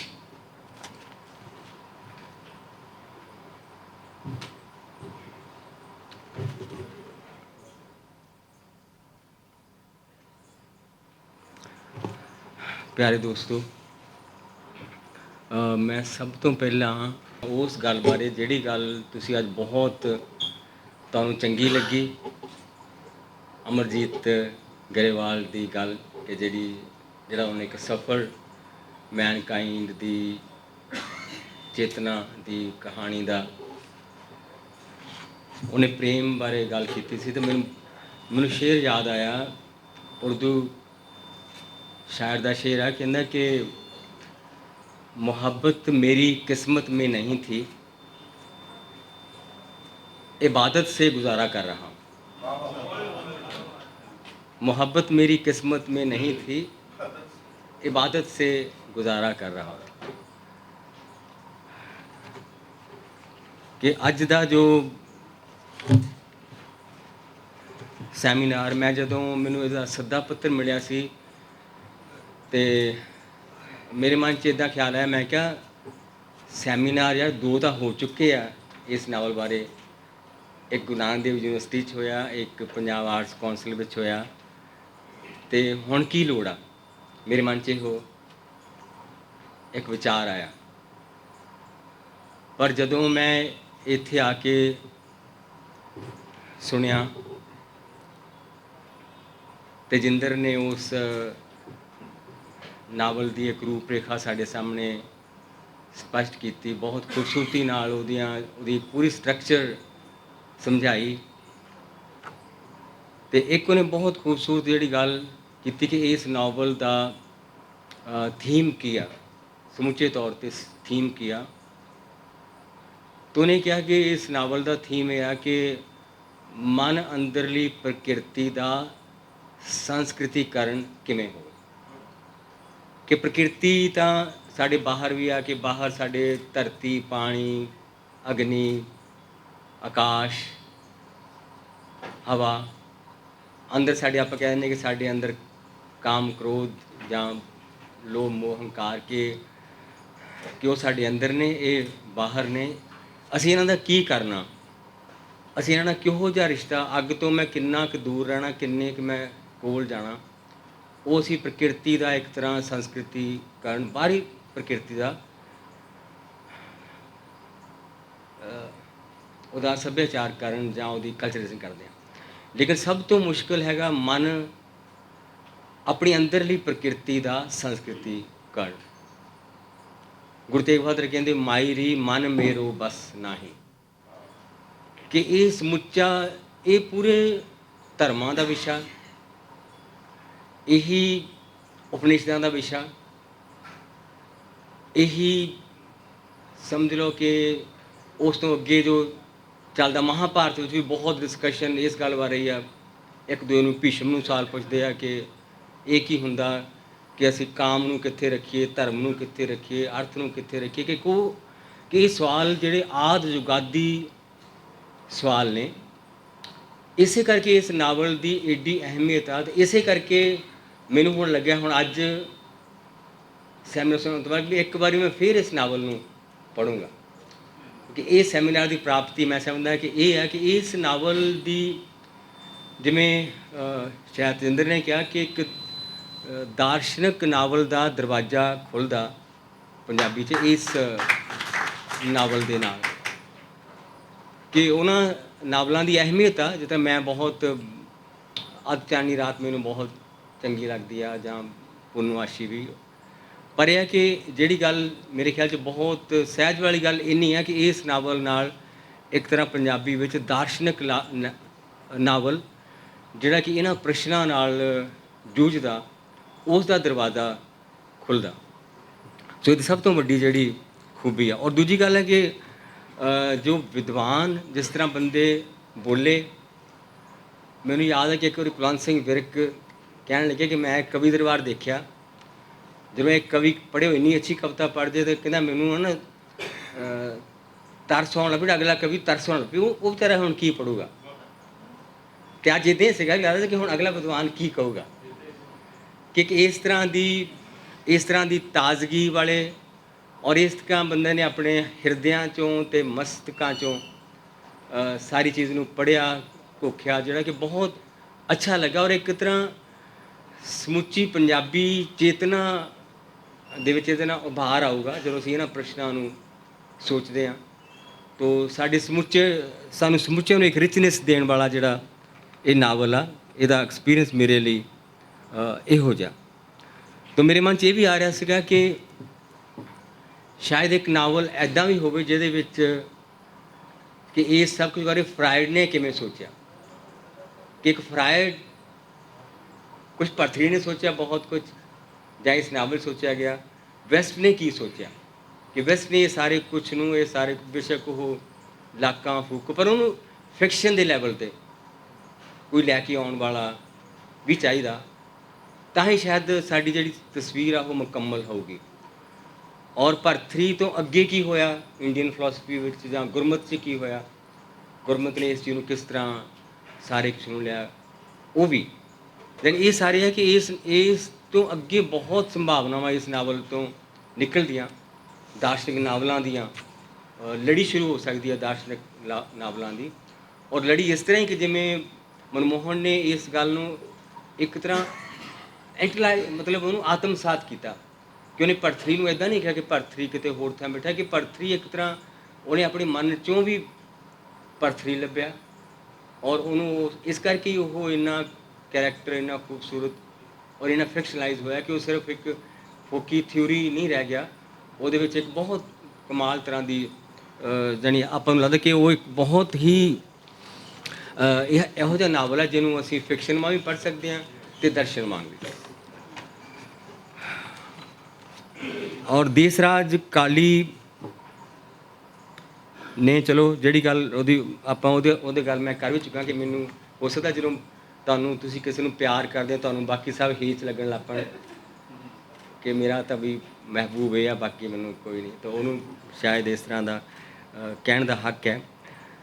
ਕਿ ਦੂਜਾ ਇਹ ਹੈ ਕਿ ਬਲਵਿੰਦਰ ਗਰੇਵਾਲ ਨੇ ਬਹੁਤ ਖੂਬਸੂਰਤ ਗੱਲਾਂ ਕੀਤੀਆਂ, ਆਪਾਂ ਸਾਰੇ ਜਾਣਦੇ ਹਾਂ ਕਿ ਉਹਨੇ ਕਿਹਾ ਕਿ ਅਸਲ ਵਿੱਚ ਇਹੋ ਨਾਵਲ ਸੁਤੰਤਰਤਾ ਬਾਰੇ ਆ। ਉਹ ਵੀ ਸੁਤੰਤਰਤਾ, ਕਿਹੜੀ ਸੁਤੰਤਰਤਾ, ਫਿਰ ਉਹੀ ਮਨ ਵਾਲੀ ਗੱਲ ਹੈ ਕਿ ਜਿਵੇਂ ਇੱਕ ਸ਼ੇਰ ਸੀ ਕਿ ਮੈਂ ਅੱਖਾਂ ਮੀਚ ਕੇ ਆਪੇ ਨੂੰ ਤੱਕਿਆ ਤਾਂ ਆਪਣੇ ਗਿਰਦ 100 ਜੰਜੀਰ ਦੇਖੀ, ਕਿ ਅਸੀਂ ਆਪਣੇ ਗਿਰਦ ਅੱਖਾਂ ਮੀਚ ਕੇ ਦੇਖਦੇ ਹਾਂ ਮੇਰੇ ਗਿਰਦ ਕਿਹੜੀਆਂ ਕਿਹੜੀਆਂ ਜ਼ੰਜੀਰਾਂ ਨੇ, ਤਾਂ ਉਹ ਹਜ਼ਾਰਾਂ ਸੈਂਕੜੇ ਜ਼ੰਜੀਰਾਂ ਹੁੰਦੀਆਂ। ਸੋ ਉਹਨਾਂ ਜ਼ੰਜੀਰਾਂ ਨੂੰ ਤੋੜਨ ਦੀ ਕੋਸ਼ਿਸ਼ ਵਿੱਚ ਬੰਦੇ ਤੜਪਦੇ ਆ, ਭਟਕਦੇ ਆ। ਔਰ ਜਿਸ ਤਰ੍ਹਾਂ ਇਹ ਹੈ ਕਿ ਅੰਦਰਲੀ ਪ੍ਰਕਿਰਤੀ ਨੂੰ ਜਾਂ ਮਨ ਦੀ ਪ੍ਰਕਿਰਤੀ ਨੂੰ ਕਿੱਦਾਂ ਕਰਨਾ, ਕਿ ਜਿਵੇਂ ਹਉਮੈ ਨਾਲ ਕੀ ਰਿਸ਼ਤਾ ਰੱਖਣਾ। ਤਾਂ ਮੈਨੂੰ ਗੁਰੂ ਅੰਗਦ ਦੇਵ ਜੀ ਦਾ ਇੱਕ ਗੁਰੂ ਅਮਰਦਾਸ ਜੀ ਦਾ ਇੱਕ ਸ਼ਲੋਕ ਹੈ ਕਿ ਹਉਮੈ ਦੀਰਘ ਰੋਗ ਹੈ ਦਾਰੂ ਵੀ ਇਸ ਮਾਹੇ, ਕਿ ਹਉਮੈ ਬਹੁਤ ਦੀਰਘ ਰੋਗ ਹੈ ਪਰ ਉਹਦਾ ਦਾਰੂ ਵੀ ਇਹਦੇ ਵਿੱਚ ਹੈ। ਮਤਲਬ ਮੈਂ ਉਹਨੂੰ ਇੱਦਾਂ ਅਰਥ ਲੈਣਾ ਕਿ ਉਹਨਾਂ ਨੇ ਕਿਹਾ ਕਿ ਜਿਹੜੀ ਇਹੋ ਜਿਹੀ ਹਉਮੈ ਹੋਵੇ ਵੀ ਮੈਂ ਸਵੀ ਹੋ ਕੇ ਇੱਦਾਂ ਕਰਾਂ, ਉਹ ਵੀ ਇੱਕ ਸੂਖਮ ਹਉਮੈ ਆ, ਪਰ ਹਉਮੈ ਦਾ ਉਹ ਰੂਪ ਹੈ ਜਿਹੜਾ ਦਾਰੂ ਵਰਗਾ। ਇੱਕ ਤਾਂ ਨਾ ਕਿ ਮੈਂ ਜੱਟ ਹੋ ਕੇ ਆ ਸਹਿਜ ਮਾਂ, ਇੱਕ ਵੀ ਚਲੋ ਬੰਦਾ ਕਿ ਮੈਂ ਯਾਰ ਸਿੱਖ ਹੋ ਕੇ ਇੰਨਾ ਕ੍ਰੋਧ ਕਰਾਂ। ਹੁਣ ਉਹ 'ਚ ਵੀ ਈਗੋ ਤਾਂ ਹੈ ਕਿ ਮੇਰਾ ਜੋ ਹੋਣਾ ਸੀ ਉੱਥੇ ਉਹਦੇ ਵਿੱਚੋਂ ਦਾਰੂ ਵੀ ਉਹ ਮਨ ਦੀ ਪ੍ਰਕਿਰਤੀ ਦਾ ਇਸ ਤਰ੍ਹਾਂ ਕਲਚਰਾਈਜ਼ ਕਰਦੇ ਆ। ਔਰ ਇੱਕ ਮੁਕਤੀ ਉਹ ਵੀ ਕਰਦੇ ਆ ਕਿ ਉਹ ਕਹਿੰਦੇ ਕਿ ਜਿਵੇਂ ਕਹਿੰਦੇ ਵੀ ਇਬਾਦਤ ਸੇ ਗੁਜ਼ਾਰਾ ਕਰ ਰਹਾ ਹੂੰ, तो भी कहते कि गुरमुख हसे गुरमुख रोवे गुरमुख जो करे सो तेरी भगती होवे। कि वो भगती तो भी सुरखरू करते हैं कि भगती ये नहीं कि तू पाठ करदा, कि वारी पाठ इदा साडा हो जाता कि मैं सोचता हूँ ना कि जिमें कि वो तो एक इलाही बाणी आ कि जे साडी कविता भी कोई ऐ पढ़े भी वो पढ़ी जाए तो असीं कहांगे यार किते रुक जा, किते किसी शेर ते रुक जा कि उन्होंने मानने लई रुक जा। सो वो मतलब वो गुरु सानू उस तरह की जिहड़ी मकैनिकल किस्म की भगती तो भी मुक्त करते हैं कि गुरमुख हसे गुरमुख रोवे गुरमुख जो करे सो तेरी भगती होवे। और बाकी जिहड़ी ये है कि कमाल की गल ये भी फिर अमरजीत ने भी की कि आखिरकार वो अमर फल कोई खांदा क्यों नहीं। वो बड़ी खूबसूरत गल अमरजीत ने की कि अमर फल क्यों नहीं खाते कि हर किसी को अपनी जिंदगी ਹਰ ਕੋਈ ਆਪਣੀ ਜ਼ਿੰਦਗੀ ਤੋਂ ਅਸੰਤੁਸ਼ਟ ਹੈ, ਕਿ ਹਰ ਕਿਉਂ ਲੱਗਦਾ ਕਿ ਕੁਛ। ਔਰ ਇਹ ਦੇਖੋ, ਇਹ ਅਮਰ ਫਲ ਤੱਕ ਹੀ ਨਹੀਂ ਆ। ਕਬੀਰ ਲਿਖਦੇ ਆ ਕਿ ਅਬ ਕੀ ਬਾਰ ਬਖਸ਼ ਬੰਦੇ ਕੋ ਬਹੁਰ ਨਾ ਭਵਜਲ ਤੇਰਾ, ਕਿ ਮੁੜ ਕੇ ਮੈਂ ਇਸ ਫੇਰੇ ਵਿੱਚ ਨਹੀਂ ਆਉਣਾ ਚਾਹੁੰਦਾ। ਜਾਂ ਫਰੀਦ ਕਹਿੰਦੇ ਆ ਕਿ ਜੇ ਦੇ ਨਾਲਾ ਕੱਪਿਆ, ਕਿ ਜਦੋਂ ਮੇਰਾ ਤੂੰ ਨਾੜੂ ਕੱਟਿਆ ਸੀਗਾ ਮਾਂ, ਤੂੰ ਉਸ ਦਿਨ ਮੇਰਾ ਗਲ ਘੁੱਟ ਦਿੰਦੀ ਤਾਂ ਪਵਨ ਨਾ ਇਤੀ ਮਾਮਲੇ ਸਾਹਾਂ ਨਾ ਇਤੀ ਦੁੱਖ, ਕਿ ਮੈਂ ਇਹਨੇ ਦੁੱਖ ਨਾ ਸਹਿੰਦਾ ਮੈਨੂੰ। ਕਿ ਇਹ ਵੀ ਇੱਕ ਆਦ ਜੁਗਾਦੀ ਗੱਲ ਹੈ ਜਿਹੜੀ ਹੁਣ ਤੱਕ ਅਸੀਂ ਮਹਿਸੂਸ ਕੀਤੀ। ਅਸੀਂ ਵੀ ਕਈ ਵਾਰੀ ਸੋਚਦੇ ਹਾਂ ਕਿ ਇਹ ਜੀਵਨ ਸਾਡੀ ਸਭ ਦੀ ਜ਼ਿੰਦਗੀ 'ਚ ਇਹੋ ਜਿਹੇ ਪਲ ਅਤੇ ਇਹੋ ਜਿਹੇ ਮੌਕੇ ਆਉਂਦੇ ਆ। ਯੋਗਰਾਜ ਨੇ 4 ਭਰਾਵਾਂ ਦੇ ਆਪਸੀ ਸੰਵਾਦ ਦੀ ਗੱਲ ਕੀਤੀ, ਔਰ ਉਹਨੇ ਇਹ ਵੀ ਕਿਹਾ ਵੀ ਅਸੀਂ ਜਾ ਕੇ ਵੀ ਨਹੀਂ ਜਾਂਦੇ, ਅਸੀਂ ਛੱਡ ਕੇ ਵੀ ਨਹੀਂ ਛੱਡ ਸਕਦੇ, ਕਿ ਉਹ ਕਿਸੇ ਲੈਵਲ 'ਤੇ ਸਾਰਾ ਕੁਝ ਸਾਡੇ ਵਿੱਚ ਰਹਿੰਦਾ। ਅਤੇ ਉਹ ਕਹਿੰਦਾ ਕਿ ਜਿਵੇਂ ਮੈਂ ਇਸ ਨੂੰ ਪਿੰਜਰੇ 'ਚੋਂ ਛੁਡਾਇਆ, ਪਰ ਹੁਣ ਮੈਂ ਇਹਦੇ ਅੰਦਰੋਂ ਪਿੰਜਰਾ ਕੱਢਣਾ ਚਾਹੁੰਦਾ, ਕਿ ਉਹਨੂੰ ਪਿੰਜਰੇ ਤੋਂ ਮੈਂ ਬਾਹਰ ਕੱਢ ਲਿਆ, ਲੇਕਿਨ ਇਹਦੇ ਅੰਦਰ ਇੱਕ ਪਿੰਜਰਾ, ਉਹਨੂੰ ਉਹ 'ਚੋਂ ਵੀ। ਸੋ ਉਹ ਪਿੰਜਰਾ, ਅਸੀਂ ਇੱਕ ਪਿੰਜਰੇ 'ਚੋਂ ਛੁੱਟਦਿਆਂ ਨੇ, ਪਰ ਇੱਕ ਸਾਡੇ ਅੰਦਰ ਪਿੰਜਰਾ ਹੁੰਦਾ, ਕਿ ਉਸ ਪਿੰਜਰੇ ਨੂੰ ਵੀ ਅਸੀਂ ਤੋੜਨਾ, ਉਸ 'ਚੋਂ ਵੀ ਬਾਹਰ ਆਉਣਾ। ਤੋ ਯੋਗਰਾਜ ਨੇ ਕਿਸ ਤਰ੍ਹਾਂ ਦੀ ਗੱਲ ਕੀਤੀ, ਔਰ ਉਹਨੇ ਇਹ ਵੀ ਕੀਤਾ ਕਿ ਇਸ ਨਾਵਲ ਨੂੰ ਕਈ ਹੋਰ ਪਾਸਿਆਂ ਤੋਂ ਪੜ੍ਹਿਆ ਜਾ ਸਕਦਾ। ਜਿਵੇਂ ਆਪਾਂ ਕਹਿੰਦੇ ਕਿ ਨਾਰੀਵਾਦ ਦੇ ਪ੍ਰਪੇਖ ਤੋਂ, ਕਿ ਨਾਰੀਆਂ ਦੇ ਜੋ ਇਮੇਜਸ ਨੇ ਇੱਥੇ ਉਹਨਾਂ ਦੇ ਪ੍ਰਪੇਖ ਤੋਂ ਵੀ ਇਸ ਨਾਵਲ ਨੂੰ ਦੁਬਾਰਾ ਪੜ੍ਹਿਆ ਸੀ। ਸੋ ਇਸ ਨਾਵਲ 'ਚ ਵਾਰ-ਵਾਰ ਪੜ੍ਹੇ ਜਾਣ ਦੀ, ਦੁਬਾਰਾ ਪੜ੍ਹੇ ਜਾਣ ਦੀ ਬਹੁਤ ਵੱਡੀ ਸਮਰੱਥਾ। ਤੋ ਅਮਰਜੀਤ ਦੀ ਗੱਲ ਕਿ ਜੋ ਬਹੁਤੀ ਗੱਲ ਮੈਂ ਕਰ ਚੁੱਕਾ, ਲੇਕਿਨ ਉਹਨੇ ਬਹੁਤ ਖੂਬਸੂਰਤ ਗੱਲ ਜਿਹੜੀ ਇਹ ਸੀ ਕਿ ਕਿ ਬ੍ਰਹਿਮੰਡ ਵੀ ਇੱਕ ਬੋਡੀ ਆ, ਅਤੇ ਮੇਰਾ ਜਿਸਮ ਵੀ ਇੱਕ ਬੋਡੀ ਆ, ਅਤੇ ਇੱਕ ਦੇਸ਼ ਵੀ ਇੱਕ ਬੋਡੀ ਆ, ਕਿ ਇਹ ਸਰਹੱਦਾਂ ਨੇ ਇਹਨਾਂ ਦੇ ਆਪਸੀ ਜੋ ਰਿਸ਼ਤੇ ਨਾ। ਤੋ ਸਾਨੂੰ ਉਹਨੇ ਇੱਕ ਗੱਲ ਕਹੀ ਕਿ ਸਾਨੂੰ ਇਸ ਨਾਵਲ ਤੋਂ ਸਾਨੂੰ ਸੰਸਾਰ ਨੂੰ ਦੇਖਣ ਦੀ ਇੱਕ ਨਵੀਂ ਜਗ੍ਹਾ ਮਿਲਦੀ ਹੈ, ਕਿ ਅਸੀਂ ਇੱਕ ਹੁਣ ਨਵੇਂ, ਜਿਵੇਂ ਫਰੀਦ ਨੇ ਕਿ ਜਦ ਤੱਕ ਕੋਈ ਦੇਖਦੇ ਆ ਕਿ ਮੈਂ ਜਾਣਿਆ ਦੁੱਖ ਮੁਝ ਕੋ, ਦੁੱਖ ਸਬਾਇਆ ਜਗ ਉੱਚੇ ਚੜ੍ਹ ਕੇ ਦੇਖਿਆ ਤਾਂ ਘਰ ਘਰ ਇਹ ਆਗ, ਕਿ ਮੈਨੂੰ ਇੱਕ ਹੋਰ ਜਗ੍ਹਾ ਜਹਾਨ ਨੂੰ ਦੇਖਣ ਦੀ ਮਿਲੀ। ਸੋ ਹਰੇਕ ਕਵਿਤਾ, ਹਰੇਕ ਚੰਗੀ ਕਵਿਤਾ, ਹਰੇਕ ਨਾਵਲ ਤੁਹਾਨੂੰ ਇੱਕ ਜਗ੍ਹਾ ਦਿੰਦੀ ਆ, ਤੁਸੀਂ ਜਿੱਥੋਂ ਜਹਾਨ ਨੂੰ ਇੱਕ ਵਾਰੀ ਦੁਬਾਰਾ ਦੇਖਦੇ ਹੋ, ਕਿ ਜਿਵੇਂ ਮੈਂ ਦੇਖਦਾ ਸੀਗਾ ਉਹ ਤੋਂ ਮੈਂ ਥੋੜ੍ਹੀ ਵੱਖਰੀ ਤਰ੍ਹਾਂ ਦੇਖਦਾ। ਸੋ ਇਸ ਮਨਮੋਹਨ ਨੇ ਜਿਹੜੀ ਗੱਲ ਕੀਤੀ ਕਿ ਅਸੀਂ ਵਾਰ-ਵਾਰ ਉਸ ਚੀਜ਼ ਤੋਂ ਮੁਕਤ ਹੁੰਦੇ ਹਾਂ, ਫਿਰ ਆਉਂਦੇ ਹਾਂ, ਕਿ ਇਹ ਇੱਕ ਨਿਰੰਤਰ ਸਾਡੀ ਸਮਝ ਲਓ ਕਿ ਤਲਾਸ਼ ਹੈ, ਸਾਡੀ ਭਟਕਣ ਆ। ਜਿਹਨੂੰ ਇਕਬਾਲ ਦਾ ਇੱਕ ਸ਼ੇਰ ਹੈ ਕਿ ਨਹੀਂ ਤੇਰੀ ਕਿਸਮਤ ਮੇਂ ਸਾਹਿਲ ਐ ਮੌਜ, ਤੜਪ ਕਰ ਤੂੰ ਜਿਸ ਤਰਫ ਚਾਹੇ ਨਿਕਲ ਜਾ, ਕਿ ਤੇਰੇ ਕੋ ਕਿਨਾਰਾ ਮਿਲਣਾ ਬਹੁਤ। ਸੋ ਇਹੀ ਅਸਲ 'ਚ ਮਾਨਵਤਾ, ਇਹੀ ਮਨੁੱਖਤਾ, ਕਿ ਅਸੀਂ ਇੱਕ ਔਰਬਿਟ ਤੋੜ ਕੇ ਅੱਗੇ ਜਾਂਦੇ ਹਾਂ, ਕਿ ਅਸੀਂ ਮੁਕਤ ਹੁੰਦੇ ਹਾਂ। ਅਸੀਂ ਇਹ ਨਹੀਂ ਕਿ ਅਸੀਂ ਬਹੁਤ ਕੁਝ ਤੋਂ ਮੁਕਤ ਵੀ ਹੋਏ ਹਾਂ, ਔਰ ਮੁਕਤ ਹੋ ਵੀ ਰਹੇ ਹਾਂ, ਕਿ ਅਸੀਂ ਕਿੰਨੀਆਂ, ਜਿਵੇਂ ਨਾਨਕ ਕਹਿੰਦੇ ਕਿ ਜਾਲੋ ਐਸੀ ਰੀਤ ਜਿਤ ਮੈਂ ਪਿਆਰਾ ਬਿਸਰੇ, ਕਿ ਅਸੀਂ ਉਹ ਰੀਤਾਂ ਜਲਾਈਆਂ ਵੀ ਨੇ, ਕਿ ਜੋ ਸਾਨੂੰ ਕੈਦ ਕੀਤੀਆਂ ਸੀ। ਕੁਛ ਰੀਤਾਂ 'ਚ ਅਸੀਂ ਹਜੇ ਵੀ ਕੈਦ ਹਾਂ, ਉਹਨਾਂ ਨੂੰ ਅਸੀਂ ਤੋੜਨਾ। ਔਰ ਇਹ ਇੱਕ ਮਾਨਵਤਾ ਦੀ ਸੋਚ ਦੀ ਕਹਾਣੀ ਆ, ਜਿਹਦੇ ਵਿੱਚ ਅਸੀਂ ਸ਼ਾਮਲ ਹਾਂ। ਔਰ ਬਹੁਤ ਖੂਬਸੂਰਤ ਗੱਲ ਹੈ ਕਿ ਅਸੀਂ ਅੱਜ ਇਸ ਨਾਵਲ ਬਾਰੇ ਗੱਲਬਾਤ ਕੀਤੀ ਆ, ਜਿਹੜਾ ਜ਼ਿੰਦਗੀ ਦੇ ਬਹੁਤ ਬੁਨਿਆਦੀ ਸਵਾਲਾਂ ਬਾਰੇ ਜੂਝਦਾ। ਔਰ ਗੁਨਾਹ ਦੀ ਗੱਲ ਅਮਰਜੀਤ ਨੇ ਵੀ ਕੀਤੀ। ਗੁਨਾਹ, ਮੈਂ ਸਮਝਦਾ ਕਿ ਗੁਨਾਹ ਕੀ ਆ, ਕਿ ਅਸੀਂ ਪ੍ਰਕਿਰਤੀ ਤੋਂ ਸੰਸਕ੍ਰਿਤੀ ਵੱਲ ਤੁਰੇ, ਸ਼ਬਦ ਨੇ ਕਿੰਨੇ ਕੁਛ ਨੂੰ ਥੰਮਿਆ। ਜਿਵੇਂ ਫਰਾਇਡ ਨੇ ਕਿਹਾ ਕਿ ਅਸੀਂ ਕਲਚਰਾਈਜ਼ ਹੋਣ ਵੇਲੇ ਕਿੰਨਾ ਪਲੇਅਰ ਗਵਾਇਆ ਵੀ, ਪਰ ਉਹ ਪਲੇਅਰ ਸਾਡੇ ਮਨ 'ਚ ਕਦੀ ਕਦੀ ਉਗਮਦਾ ਰਹਿੰਦਾ। ਬੰਦਾ ਕਹਿੰਦਾ ਕਿ ਇੱਕ ਹੈ ਤੇਰੀ ਮੇਰੀ ਆਦ ਜੁਗਾਦੀ ਰਿਸ਼ਤੇਦਾਰੀ, ਮੈਂ ਹਾਂ ਪੁਰਖ ਤੇ ਤੂੰ ਹੈ ਨਾਰੀ, ਕਿ ਇੱਕ ਆਦ ਜੁਗਾਦੀ ਰਿਸ਼ਤੇਦਾਰੀ ਹੈ, ਇੱਕ ਰਿਸ਼ਤੇ ਜੋ ਸ਼ਬਦ ਨੇ ਸਾਨੂੰ ਦਿੱਤੇ। ਸੋ ਉਹਦੇ ਬਹੁਤ ਸ਼ਬਦ ਨੇ ਇੱਕ ਸਾਡੇ ਮਨ ਦਾ ਬਹੁਤ ਹਿੱਸਾ ਥੰਮਿਆ ਹੋਇਆ, ਜਿਹਨੂੰ ਅਸੀਂ ਮੁੜ ਮੁੜ ਕਲਚਰਾਈਜ਼ ਕਰਦੇ ਹਾਂ, ਜਿਹਨਾਂ ਨਾਲ ਲੜਦੇ ਹਾਂ, ਆਪਣੇ ਆਪ ਆਪਣੇ ਲੜਦੇ ਹਾਂ ਕਿ ਮੈਂ ਹਾਂ ਉਹ ਨੀਂਦ ਨਦੀ ਜਿਸ 'ਚ ਨੇ ਐਸੇ ਸੁਪਨੇ, ਖੌਫ ਆਉਂਦਾ ਹੈ ਜਦੋਂ ਕੰਢੇ 'ਤੇ ਜਾਲ ਆਉਂਦਾ ਹੈ। ਕਿ ਅਸੀਂ ਆਪਣੇ ਸਬਕੌਨਸ਼ੀਅਸ ਨੂੰ, ਆਪਣੇ ਅਵਚੇਤਨ ਨੂੰ, ਕਿ ਸਾਡੀ ਇੱਕ ਉਹਦੇ ਨਾਲ ਕਸ਼ਮਕਸ਼ ਚੱਲਦੀ ਆਪਣੇ ਆਪ ਨੂੰ ਸੰਸਕ੍ਰਿਤੀਕਰਨ ਦੀ ਖਾਤਰ। ਸੋ ਇਹਨਾਂ ਸ਼ਬਦਾਂ ਨਾਲ ਬਹੁਤ ਬਹੁਤ ਸ਼ੁਕਰੀਆ। ਔਰ ਬੁਲਾਰੇ ਸੀ ਸਾਡਾ ਜਿਹੜਾ ਐਂਕਰ ਜਿਹਨੂੰ ਜਾਣਦੇ ਆ, ਔਰ ਮੈਨੂੰ ਇਹਦੀਆਂ ਕਹਾਣੀਆਂ ਵੀ ਯਾਦ ਆਉਂਦੀਆਂ ਰਹੀਆਂ। ਅੰਤਰਾ ਮੈਨੂੰ ਯਾਦ ਆਈ ਇਹ ਸਾਰੇ ਕੁਛ ਨੂੰ, ਜਿੱਥੇ ਵੀ ਇੱਕ ਸੰਸਕ੍ਰਿਤੀਕਰਨ ਜਾਂ ਕਿੱਦਾਂ ਬੰਦਾ ਜਾਂ ਦੀ ਇੱਕ ਬਲੀ ਕਹਾਣੀ ਹੈ ਜਿਹੜੀ ਇੱਕ ਸੰਤ ਹੁੰਦਾ ਉਹ, ਹਾਂ ਉਹ, ਸੋ ਉਹ ਇਹ ਸਾਰੀ ਬਹਿਸ ਦੌਰਾਨ ਮੈਨੂੰ ਬਹੁਤ ਪੋਇਟਰੀ, ਬਹੁਤ ਕਹਾਣੀਆਂ ਯਾਦ ਆਉਂਦੀਆਂ ਰਹੀਆਂ। ਸੋ ਇਹੀ ਇਸ ਸੈਮੀਨਾਰ ਦੀ ਬਹੁਤ ਖੂਬਸੂਰਤੀ ਹੈ। ਔਰ ਤੁਹਾਡਾ ਸਾਰਿਆਂ ਦਾ ਇਹਨਾਂ ਸ਼ਬਦਾਂ ਨਾਲ ਬਹੁਤ ਬਹੁਤ ਸ਼ੁਕਰੀਆ।